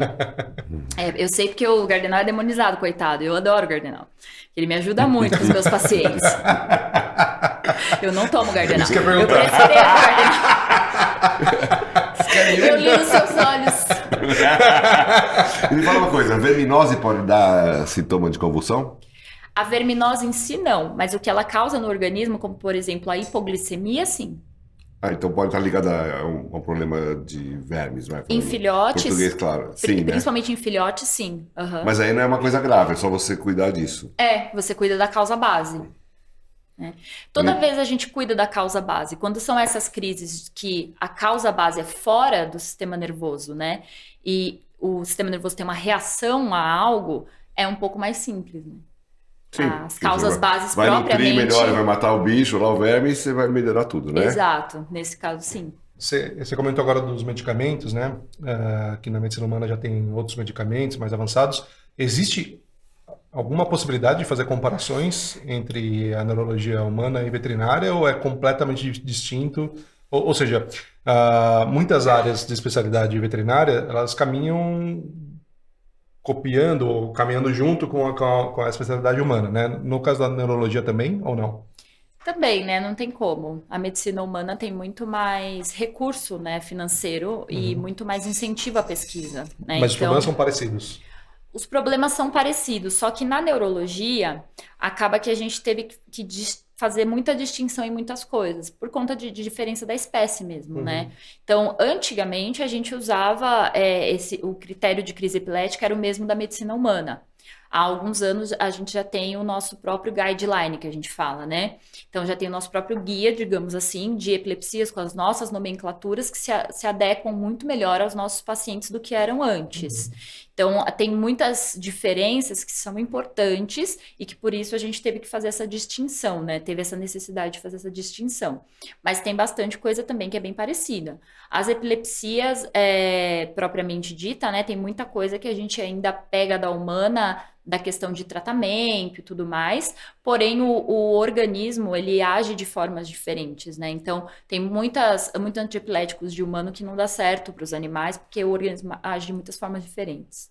E você acha que a gente está muito atrasado em relação ao humano? Ou seja, tem muitas doenças que em humanos já é mais fácil diagnosticar ou tratar, e nos cachorros, dos gatos ainda não? Sim, algumas sim. Principalmente falando da parte de neuro, principalmente os distúrbios de movimento, que hoje é uma coisa que na neurologia a gente está reconhecendo melhor e literalmente engatinhando, né? E na medicina humana eles já reconhecem isso há muito tempo, já tem teste genético, já tem formas melhores de fazer diagnóstico dessas doenças e hoje a gente ainda está muito aquém deles ali nesses distúrbios, que são coisas muito parecidas com epilepsias, com crises epiléticas focais, principalmente, e coisas que a gente fica muito na dúvida são crises epiléticas ou não, e às vezes não são distúrbios de movimento. E aí é muito, muito, muito mais complexo. Se uma pessoa tiver um pet que não seja cão e gato, tem neurologista para eles? É mais difícil. Aqui no Brasil, até onde eu saiba, não tem um neurologista que trabalhe só com animais silvestres. Mas eu tenho um neurologista que trabalha mais do que só cão e gato? Tem neurologistas que trabalham com grandes animais, né? Com cavalo e tudo mais. Pet. Cavalo eu imagino que sim, né? Mas, por exemplo, o cara tem um ferret, ou tem sei lá o que lá. Coelho, chinchila. Só com eles, assim, especializado não, mas, neles, por exemplo, não. que trabalha cão e gato e esses bichos tem? Tem alguns, tem sim. Porque hoje em dia tá aumentando muito isso, né? Sim, tá aumentando. Eu trabalho em um hospital que o pessoal atende bastante pet exótico, e aí uma vez eles me pediram auxílio para ajudar, era um macaco com traumatismo crânioencefálico. Aí eu auxiliei, a especialista foi adaptando as doses e o que eu ia falando para ela ia falando isso o macaco pode, isso o macaco não, e aí a gente foi adaptando. Mas não é muito simples, não. Tem que evoluir para esse lado também, né? Uhum. E a gente fez a piadinha do Gardenal, né? E você ia falar justamente de como chegar na dose. Você falou fazendo direitinho, mas como que é isso, fazer direitinho? Depende muito mais do especialista ou da família, dos proprietários? As duas coisas, né? Mas falando do nosso lado, do especialista, do veterinário clínico ou do neurologista, o Gardenal, ele é uma medicação que eu dou como um exemplo que ele é uma medicação animal dose dependente. Então, a gente tem uma dose de bula, que vai ser a dose que a gente vai iniciar, e depois que esse animal tiver 15 dias tomando essa medicação bonitinho a cada 12 horas, a gente vai fazer um exame de sangue, que chama dosagem sérica de fenobarbital, para eu saber qual é a dose de Gardenal no sangue daquele animal e saber se essa dose é a adequada ou não. E aí a gente tem as referências, que no caso seria de 23 a 35 microgramas por decilitro, que é o ideal, que a gente fala que está no nível terapêutico. Está abaixo disso, eu pego aquele valor que deu lá, faço um cálculo para saber qual vai ser a miligramas por quilo que esse animal tem que tomar para deixar ele na dosagem sérica mais próxima. Então, se eu sempre estiver trabalhando ali dentro da dosagem sérica, sempre fizer a dosagem sérica desse animal, não ficar chutando dose, teve uma crise, aumenta, não ficar levando a medicação assim, sem saber se a dosagem está certa ou não, a medicação vai super bem com o menor efeito colateral possível. E parece que tem evoluído bastante, né? Há pouco tempo atrás, eu acompanhei um caso que o cachorro tomava Gardenal e era isso bem que você falou, do chute, sabe? Ah, piorou, aumenta. Ah, melhorou, diminui. Graças a Deus evoluímos. E a gente devia ter feito essa pergunta no começo, na verdade, mas o que é exatamente, o que é necessário, quais são os caminhos que um veterinário precisa passar para se tornar especializado, e aí você queria que você faça especialista ou especializado em neurologia. Então, hoje, em neurologia não tem especialista ainda. Eles têm especializados. Aqui no Qual a Brasil. diferença? Especialista e especializado. Na prática ou na teoria? Na prática não tem. É só uma nomenclatura. Na verdade, tem algumas diferenças, sim, até mesmo na prática, né? Então, na verdade, toda especialidade, ela tem que ter o alvará, digamos assim, do CRMV, né? E tem que ter um órgão por trás. A gente tem a Associação Brasileira de Neurologia Veterinária, que já tem 10 anos. Mas não existe ainda uma metodologia, eles estão criando essa metodologia para que eles consigam especializar a gente, ou seja... Mas já não existe fora daqui essa metodologia? Existe. E por que não copia e põe em prática? Não é tão simples, porque a nossa forma de ensino aqui, a parte de ensino superior, é muito diferente. Então, lá fora, os veterinários que são especialistas, eles passam por residência em neurologia. Aqui, a gente não passa e, por enquanto, não tem como passar. Porque é muito complexo. Mas, assim, eles passam por 3 anos sendo treinados por neurologistas e são treinados em todas as áreas da neurologia, em todas as espécies da neurologia. Então, eles são clínicos, eles sabem ver muito bem a parte de neuroimagem, eles sabem muito bem a parte de neurocirurgia, eles são neurologistas e neurocirurgiões completos, assim, né? Que são os diplomados que a gente fala. E aqui no Brasil, a gente não tem residência em neurologia. As residências que a gente tem hoje, né, das especialidades que a gente tem residência, é tipo uma vaga para 50 mil candidatos. Então, as coisas ainda são muito desproporcionais, né? E a nossa qualidade de ensino superior está caindo cada vez mais, porque no Brasil tem mais faculdades de medicina veterinária do que a soma do mundo todo. Então, tipo, é uma coisa absurda, né? Então, não tem jeito, perde a qualidade. Puta, parece que a gente é chato falando isso, mas o que tem de bom no Brasil, né? Porque a gente é tudo muito atrasado em relação... Eu adoro o Brasil, mas... É uma máquina de fazer dinheiro, né? Pois é. Metade ou mais não vai exercer. E tem uns aí que se orgulham. todo mundo no meu mandato aí foi pra faculdade. Mas grande merda, né? É muito complicado. Vamos ver os vídeos? Bom, mas antes ainda, só para finalizar essa questão é o seguinte, quantos especializados, então, existem em neurologia no Brasil? Não vou saber dizer o número. Aproximadamente. Mais ou menos. Deve ter uns 50. No Brasil todo, 50. É. Tá, então, e a maioria deve estar em São Paulo. A maioria. Tá. Como é que faz? Porque igual a ressonância. A ressonância, é. Mesmo problema, né? Bom, tem alguns locais que realmente não tem. Hoje, por exemplo, eu estava fazendo uma teleinterconsulta antes de chegar aqui com uma colega que é fisiatra e que ela está numa cidade chamada Sinop, no Mato Grosso. Tem um amigo mora lá. Então, eu estava fazendo uma teleinterconsulta porque lá não tem neurologista. Tá. Então, hoje em dia, com a teleinterconsulta, deu uma facilitada. Então, o que eu faço? Eu vou guiando ela a fazer o exame neurológico, vou acompanhando ela, vai filmando em tempo real, a gente vai conversando, discutindo o caso. E depois que a gente entra em um consenso, eu falo com o tutor também, com a presença do colega. Mas sem os exames ideais, né? Ainda sem os exames ideais. Tá. Mas mesmo aqui em São Paulo, que talvez tenha mais da metade dos neurologistas do Brasil, veterinários do Brasil, muitas vezes, imagino que seja muito comum, você precisar, o cachorro está, sei lá, tendo um ataque epilético, então vai pro hospital, e o hospital tenta contatar o neurologista e não consegue. Às vezes consegue para 1 semana, 2 semanas. O que é feito? Ou o que vocês conseguem fazer para mudar essa realidade? Porque 1 semana às vezes é tarde demais. Não é? Sim. Olha, se a gente, por exemplo, se é um hospital que tem neurologistas ali por trás, ou seja, tem companheiros neurologistas que atendem lá, normalmente o pessoal da medicina intensiva vai ser competente o suficiente para poder cessar a crise epilética em si, né, a parte mais grave, e estabilizar o animal. E aí, obviamente, que vai precisar do neurologista. Então, muitas vezes a gente vai auxiliando eles à distância, enquanto a gente não consegue, né, e tenta o mais rápido possível ir atender aquele paciente. Mas ainda assim, tem vezes que a gente tem uma agenda muito cheia e não consegue ir a todos, né? Um dos objetivos de eu ter aberto a minha clínica, a NeuronVet, foi pensando nisso. Porque lá a gente tem todas as especialidades, mas o foco principal é neurologia. E aí a gente tem atendimento de neurologia com horário marcado, mas todos os dias. Então é muito comum, por exemplo, o tutor ligar e falar: eu quero marcar um neurologista, tem para hoje? Tem para hoje, eu consigo. Tá. O que a gente não consegue suprir é a demanda que está internada. Porque essa demanda precisa de um veterinário indo até o local. Exatamente. Mas a gente tenta o máximo que a gente pode.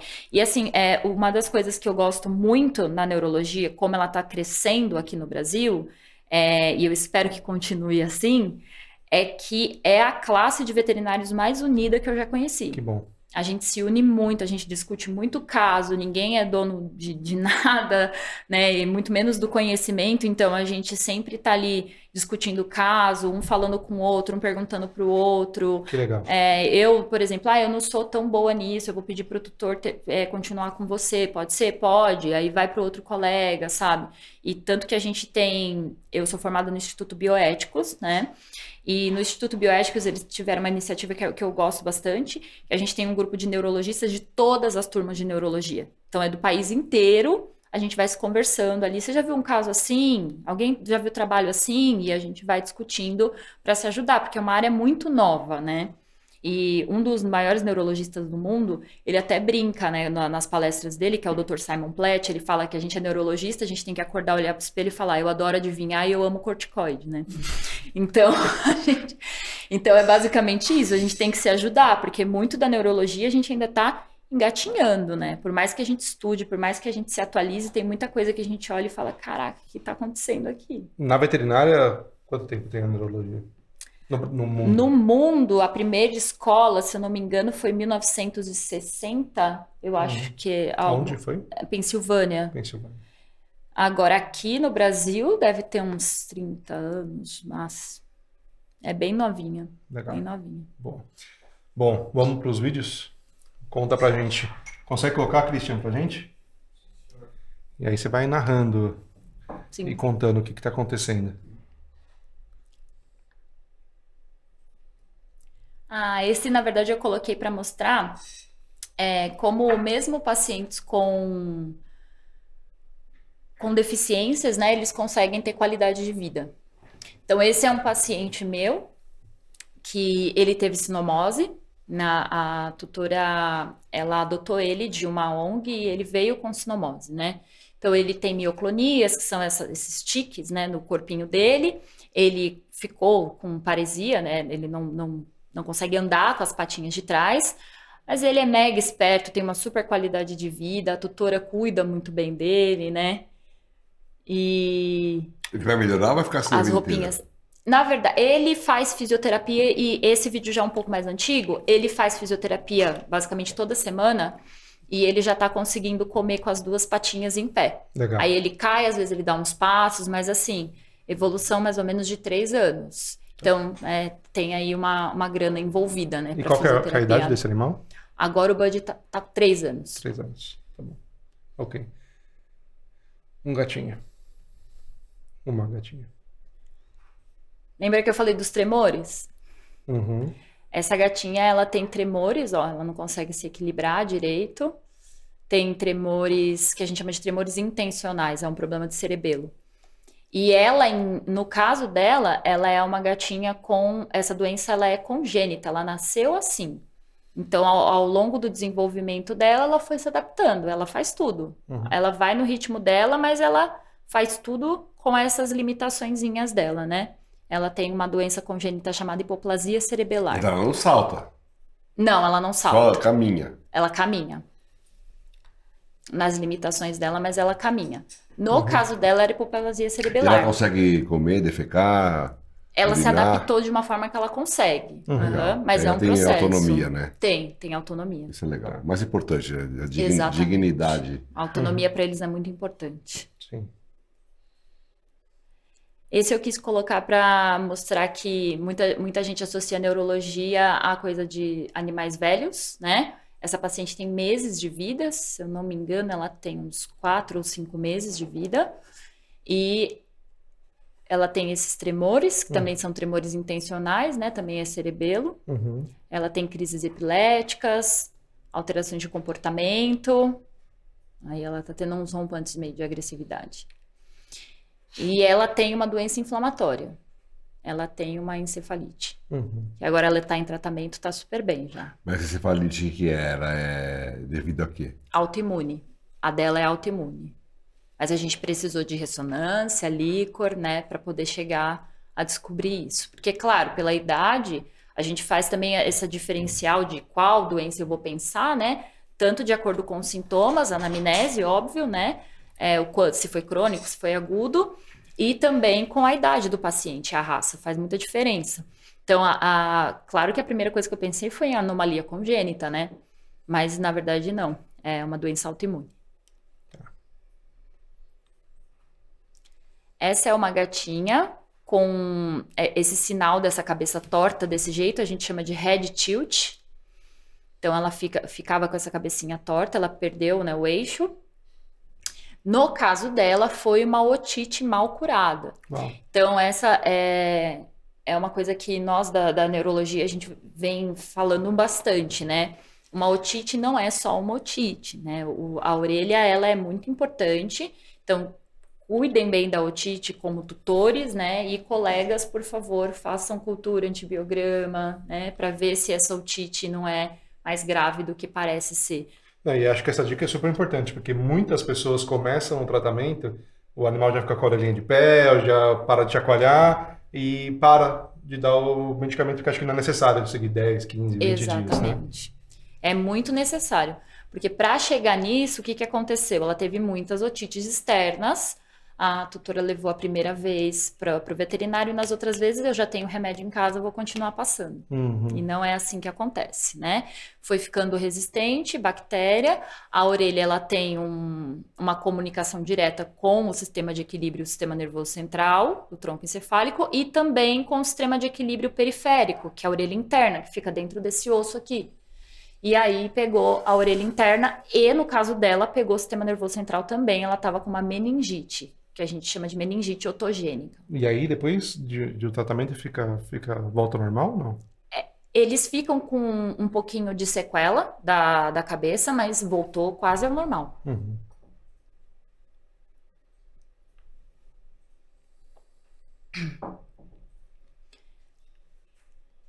Esse é um paciente meu, pastor alemão, jovem também, de 1 aninho e pouco. Nossa.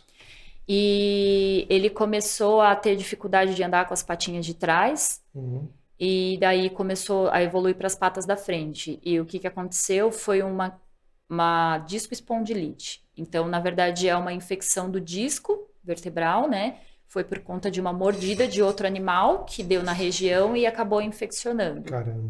E aí acabou infeccionando a ponto de entrar lá, né? Depois melhora porque foi infecciosa ou não? Ele tá ótimo. Hoje em dia tá ótimo, tá correndo, tá Isso tudo. era na parte que estava inflamado mesmo. Essa era a parte que tava ruim. E quando ele chegou pra mim, na verdade, ele só mexia o pescoço. O tutor veio pra mim chorando, perguntando se ele ia ter que eutanasiar o cachorro. Mais uma coisa importante é deixar claro para as pessoas que estão em casa, a gente sempre falou isso em vários episódios, da importância da sociabilização correta e de tomar cuidado de quando a gente vai frequentar parques, cachorródromos. A gente acha que é super simples, só ir lá e soltar, e às vezes tem um cachorro ou um dono mal intencionado ali e acaba dando problema, né? Nesse caso aí, o cachorro voltou à vida normal, né? Normal. Mas vocês usaram algum tipo de diagnóstico que só aqui podia ser feito ou em qualquer lugar do Brasil esse cachorro poderia ser diagnosticado?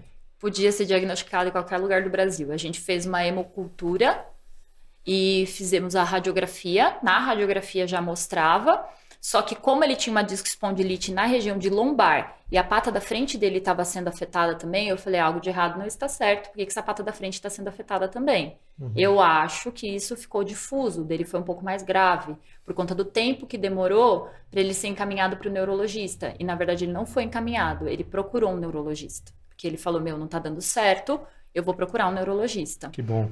E aí, para ele, em questão, eu pedi uma ressonância e aí eu vi que ele já estava com uma meningite multifocal. Ele estava com a discoespondilite, mas também gerou uma meningite, no caso dele. Mas a discoespondilite em si, a gente consegue diagnosticar, assim, só com raio-x, fazer hemocultura para saber qual tipo de bactéria tem ali e qual antibiótico que eu vou precisar utilizar. Animal jovem, né? 1 ano. Bem jovem. Bom, e esse, bulldoguinho? Bulldoguinho, né? A raça que foi feita para neurologista. O dog é bom para veterinário. Né, tadinhos. Agora os Spitz também, viu? Pega os Spitz toda também semana. Também tá tendo bastante casos, né? Toda semana. E o que é esse caso? Esse é uma crise epilética, né? Uma convulsão generalizada, do tipo que a gente chama de tônico-clônica, né? Fica fazendo movimentos com a pata. Ele também tem doença inflamatória. Ele tem uma doença autoimune também. Né? A diferença do ataque epilético focal e generalizado é o tempo ou é a localização? Se abrange o corpo inteiro ou localizado ou o tempo que dura? Se abrange o corpo inteiro. Tá. Né? Então, a generalizada é o corpinho todo. Uhum. E aí vai ter uma outra aí que é focal. Tá.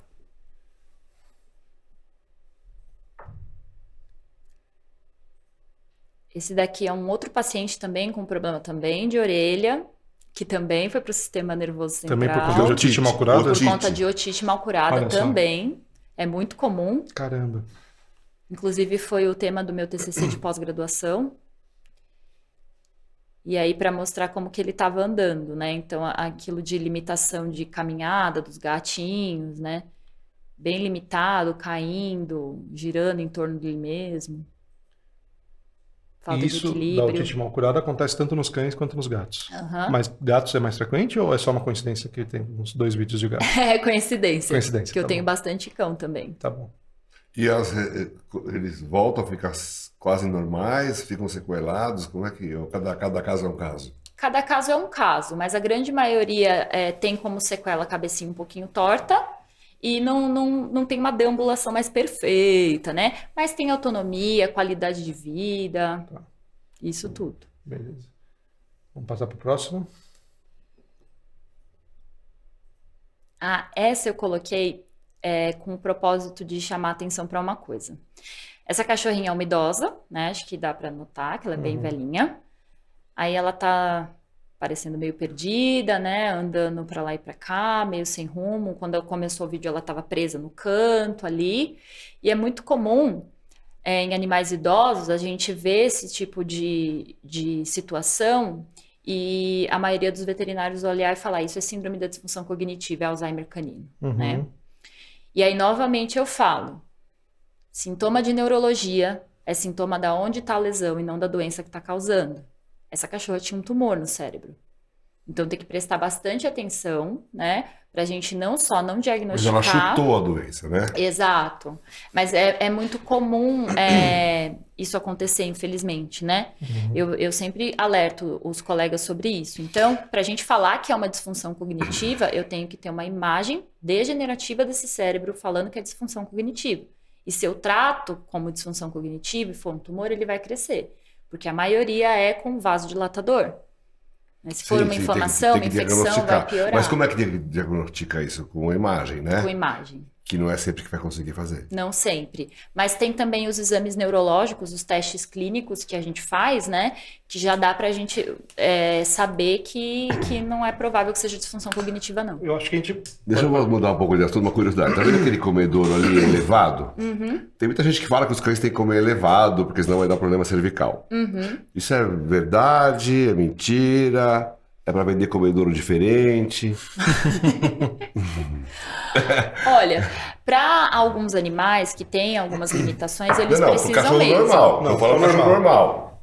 Se ele Porque tiver... na natureza eles não têm que comer no chão, vão farejar o chão. Então vou ter que farejar mais alto agora? Não, Eu nunca tinha pensado por esse lado, faz sentido. Né? Mas, ou seja, é uma coisa que não... se esse cachorro é idoso, tudo bem, até entendo, né? Mas na vida real não precisa se preocupar com isso. Ou se ele tem predisposição, né? Tem raças que são muito predispostas, aí sim a gente pede para colocar comedouro elevado. Caso contrário, não precisa. Entendi. Né?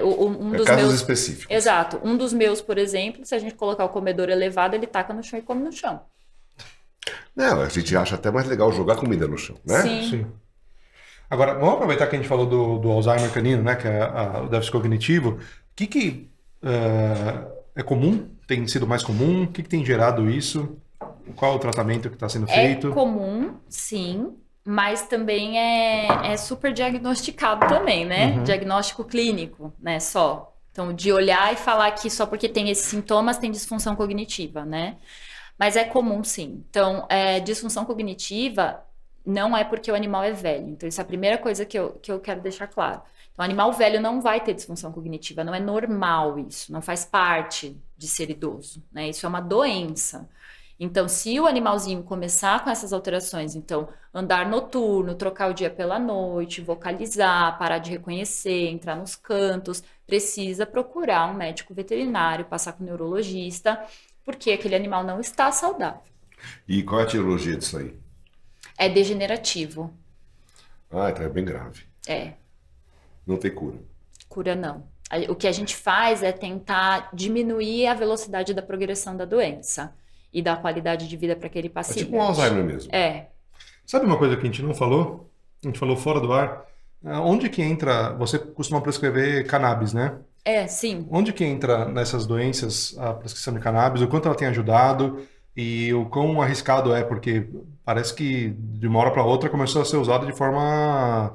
Eu tinha alunos que há 5 anos atrás já traziam óleo de cannabis dos Estados Unidos. Eu nem sei por que eles usavam, porque nem era preconizado aqui. Não, ele dava para os cachorros, não era para eles, entendeu? Era para os cachorros.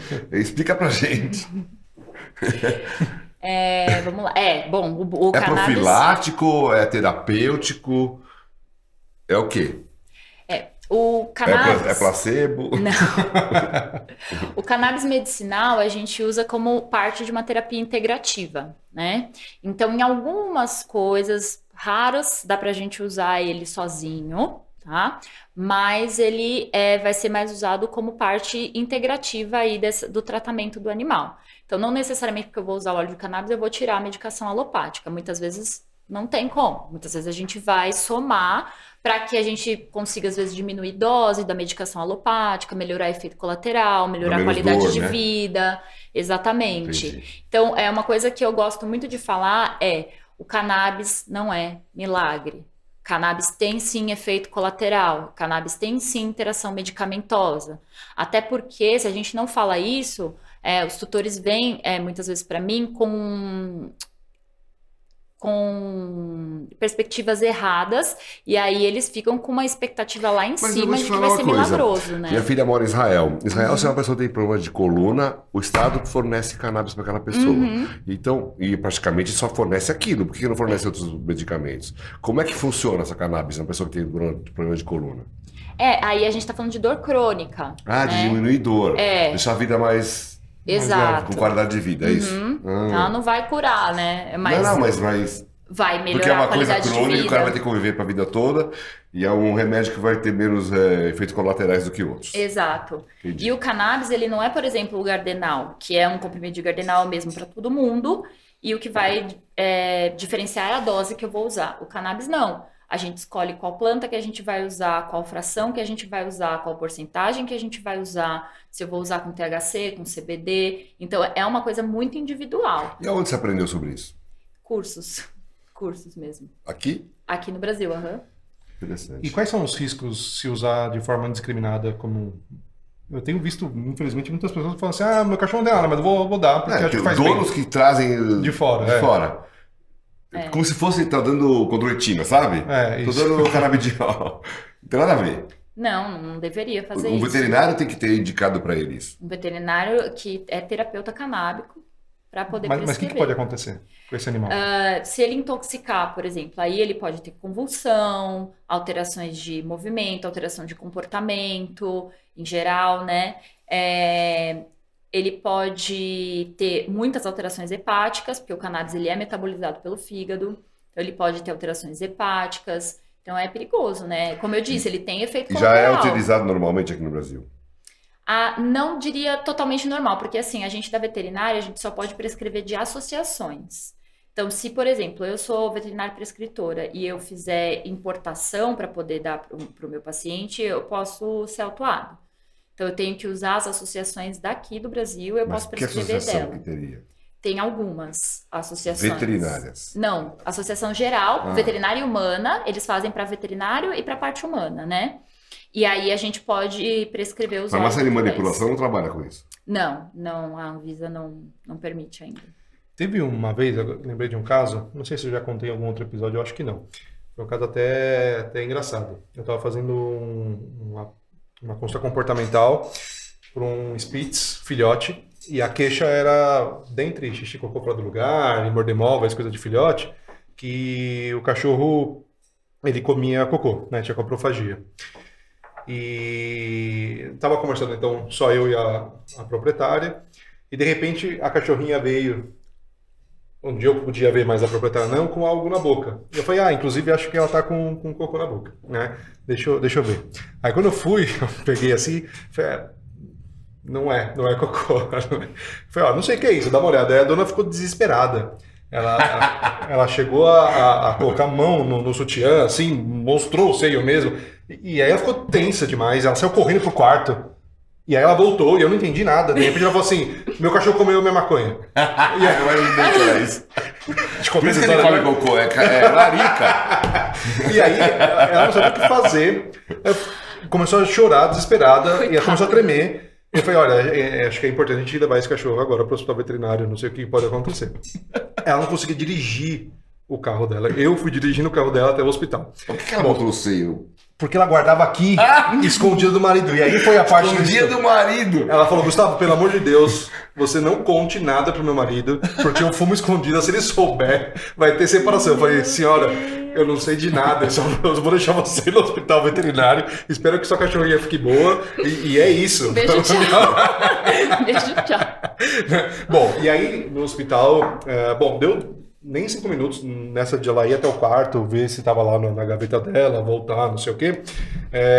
O cachorro já começou a andar cruzando. Ficou loucaço, né? E aí levou no hospital, começou a ter uma intoxicação. E aí mas saber quanto ele comeu? Ficou bem, né? no final. Não sei mesmo. Ficou bem no final das contas. Então, minha pergunta sobre o canabidiol, ou sobre a cannabis, é se pode, inclusive, piorar os sintomas ou gerar uma intoxicação por conta disso, se Pode. mal utilizada. Sim, com certeza. Pode sim. Tanto piorar os sintomas quanto gerar uma Como intoxicação. qualquer outro Ou medicamento. seja, tem que ter um especialista Tem mesmo. que ter um especialista. Tá bom. Bom, vamos voltar para os outros Já estamos casos. chegando no final. Vamos. Nossa, passou rápido. É muito Sempre passa rápido. E esse aí? Essa é aquela mesma filhotinha, né? Uhum. Só que tendo uma crise focal. Tá. Esse tremor que ela tá tendo aí na cabeça, que ela tá filmando agora, é uma Uhum. crise focal. Tá. Que Você vê que ela tá é uma tremendo. mini epilepsia. É uma epilepsia só da cabeça, no caso, né? Aí tá. Pode passar pro outro, por favor? Isso, que aí ela mostra a crise. Olha lá. Tá. Então aquilo- isso é convulsão também. isso é A convulsão gente nem também. sabe o que é. É uma mini convulsão, né? É uma Focal. convulsão focal.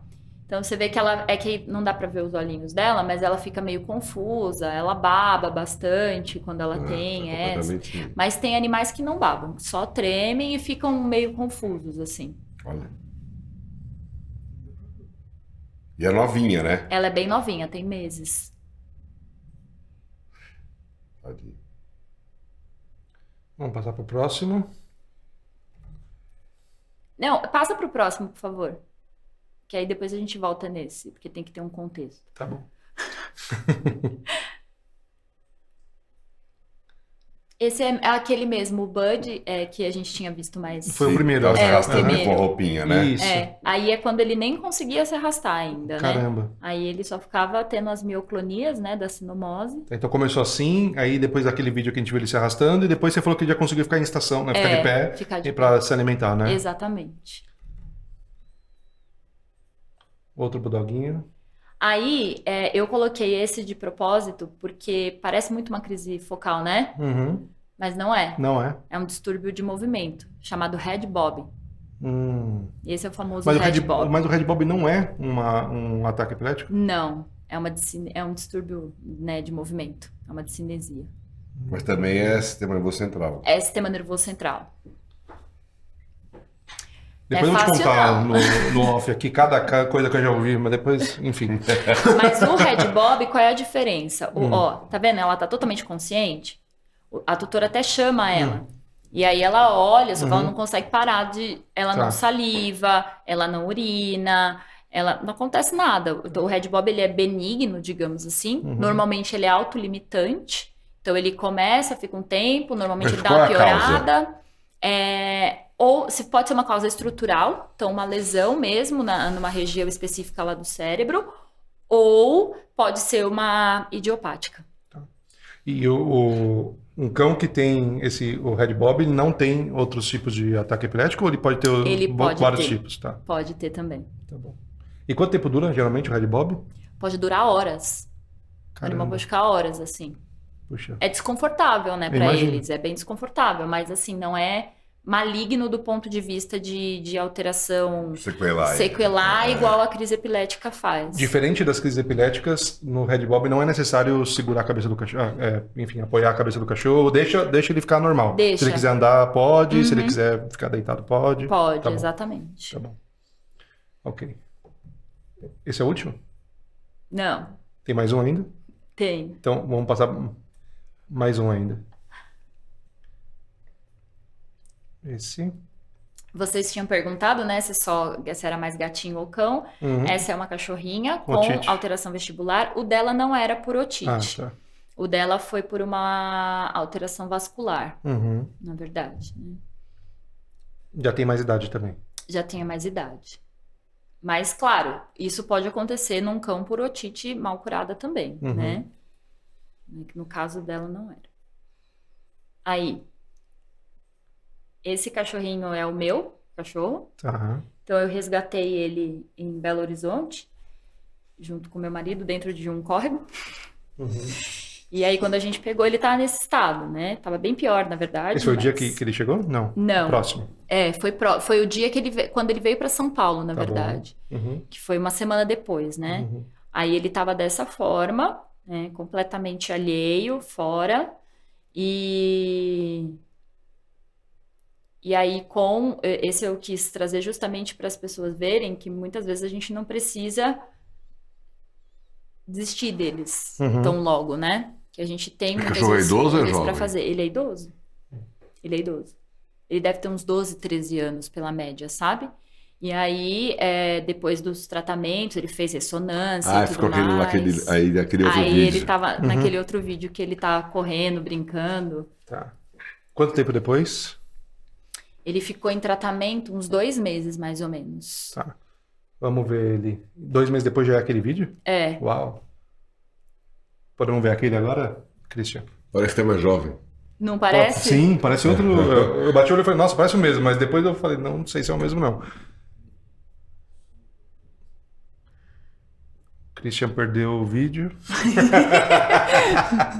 Bom, mas isso que você falou é muito importante mesmo, porque deve ter várias situações onde talvez o clínico não tenha tanta experiência, ou numa cidade onde não tem um neurologista, e o proprietário também está desesperado, não tem condições, e Aí, ó. acaba optando por sacrificar o animal. Exatamente. Né? Olha só, outro animal, hein? Ele ficou normal ou sequelou? Ele é meio sequeladinho, mas ele é feliz. Aí, ó. Tá brincando até com Shiba, cara. Você tá brincando com Shiba, tem que estar normal. Não é? Por quê? Por conta da energia? Não, o Shiba tem uma fama de ser um cachorro agressivo Os e cães tal, mas na verdade... primitivos são cães mais difíceis, né? Não, mas na verdade Essa nada Shiba contra o é Shiba, um eu adoro amor. Shiba. Shiba é bem legal. Ela é bem A boazinha. gente treina bastante. Podem ser mais difíceis, não é que são mais difíceis. Sim. Ele Ah, só que é legal, um pouco que bacana. mais, digamos assim, lerdo do que os outros animais, sabe? Às vezes a gente fala com ele, ele fica meio perdidão, assim, mas rapidinho ele se... Aí ele se acha e vai. E é perceptível algum tipo de diferença para aprendizado? Demora um pouco mais para aprender coisas novas ou não percebe isso? Depende da alteração que teve, né? No caso No dele, seu. sim, É. Ele demora um pouquinho mais, mas ele super aprende. Ele aprendeu, depois de tudo aquilo lá, ele aprendeu a sentar para poder comer, aprendeu várias outras coisas, sabe? Tem uma vida normal. Uma vida normal, normal. Mas o que você falou é importante, porque... Da eutanásia, né?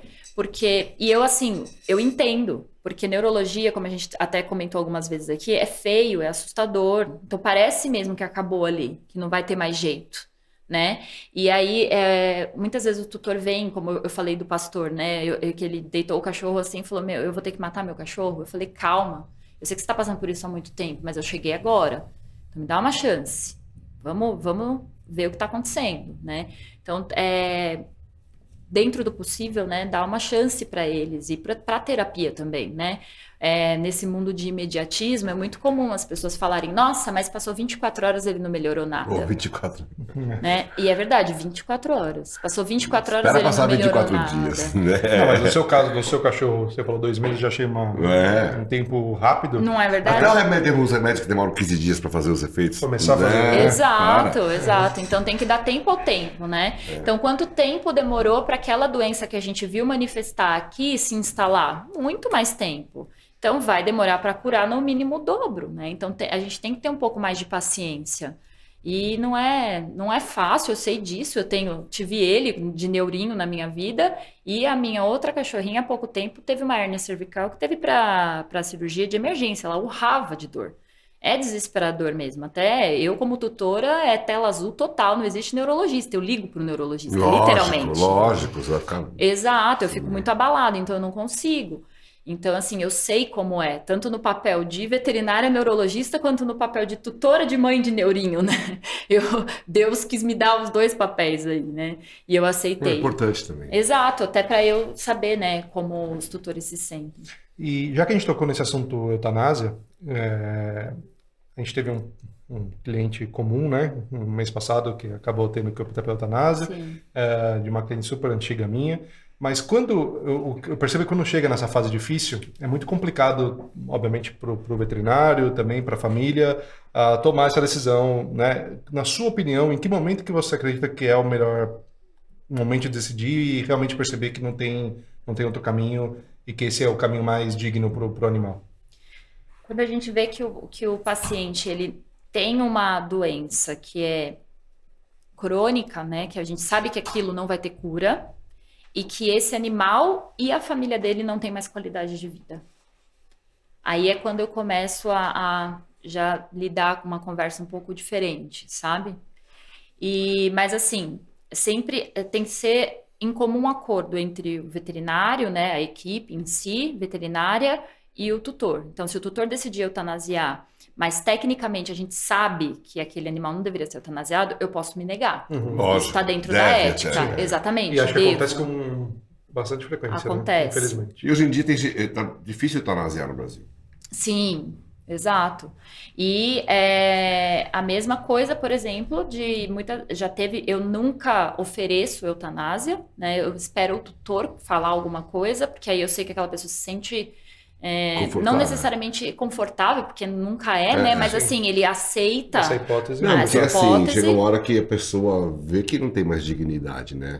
Daí Mas ela que tem toma a pessoas decisão. que Não, que prolongou demais, né? São egoístas, né? E tem também algumas questões, às vezes até religiosas, né? Que Religiosas. impedem e... Várias. também. Mas eu prefiro abraçar esse tutor, sabe? Eu falo, olha, Sim. tá bom, se você quer manter, se a gente vai manter até o final, então que seja pelo menos da forma mais confortável possível. E aí eu me coloco no papel de, olha, já que você, né, não tem essa opção eutanásia para você, então a gente vai fazer assim, a gente vai manter medicado assim, para que o animal fique o mais confortável possível. Nem todo mundo é adepto à eutanásia. Mas chega uma hora que a pessoa vê muito sofrimento, hein? É uma situação difícil, mas muitas vezes é o melhor caminho de fato, né? Muitas vezes sim. Bom, tem alguma coisa que a gente não perguntou e que você queria falar sobre neurologia, que é importante? Eu acho que a gente conversou basicamente sobre tudo. Foi bem legal, né? Gostou? Foi. Falou 2 Gostei. horas. Não é? Antes da conversa eu falei, nossa, vai ser uma conversa difícil, né? Mas você viu, De fluiu neurologia. super Não, fácil. fluiu, foi ótimo. A gente tá ficando bom e tem só convidado top também, né? Então, Muito bom, É porque muito bom. é um tema que tem muitas dúvidas, né? A gente vai conversando, a gente vai surgindo dúvidas, né? E aí vai sendo fluido, né? legal. E a nossa conversa tem que ser uma conversa simples pra pessoa, Sim. pro dono, pro tutor que tá lá do outro lado entender, né?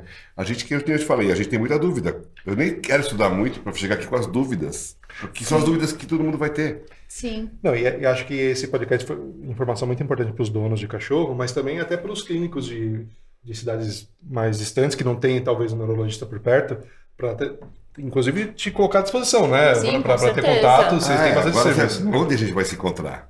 Pois é, como é que a gente te encontra? Vocês podem me encontrar pelo Instagram, que é @Nadia_Neuron_Vet. Pode também no Instagram da minha clínica, que é @neuronvet, @clinica.neuronvet. E nos telefones também, que é o 97980-4228, DDD 11. DDD 11. Porque esse é... Mas isso aí tem no Instagram, né? Tem também, tem Tem lá todas também. essas E a informações clínica lá no dela é Instagram. no Tatuapé, no Jardim Anália Franco. Jardim Anália Franco. Legal. Exatamente. Muito bom.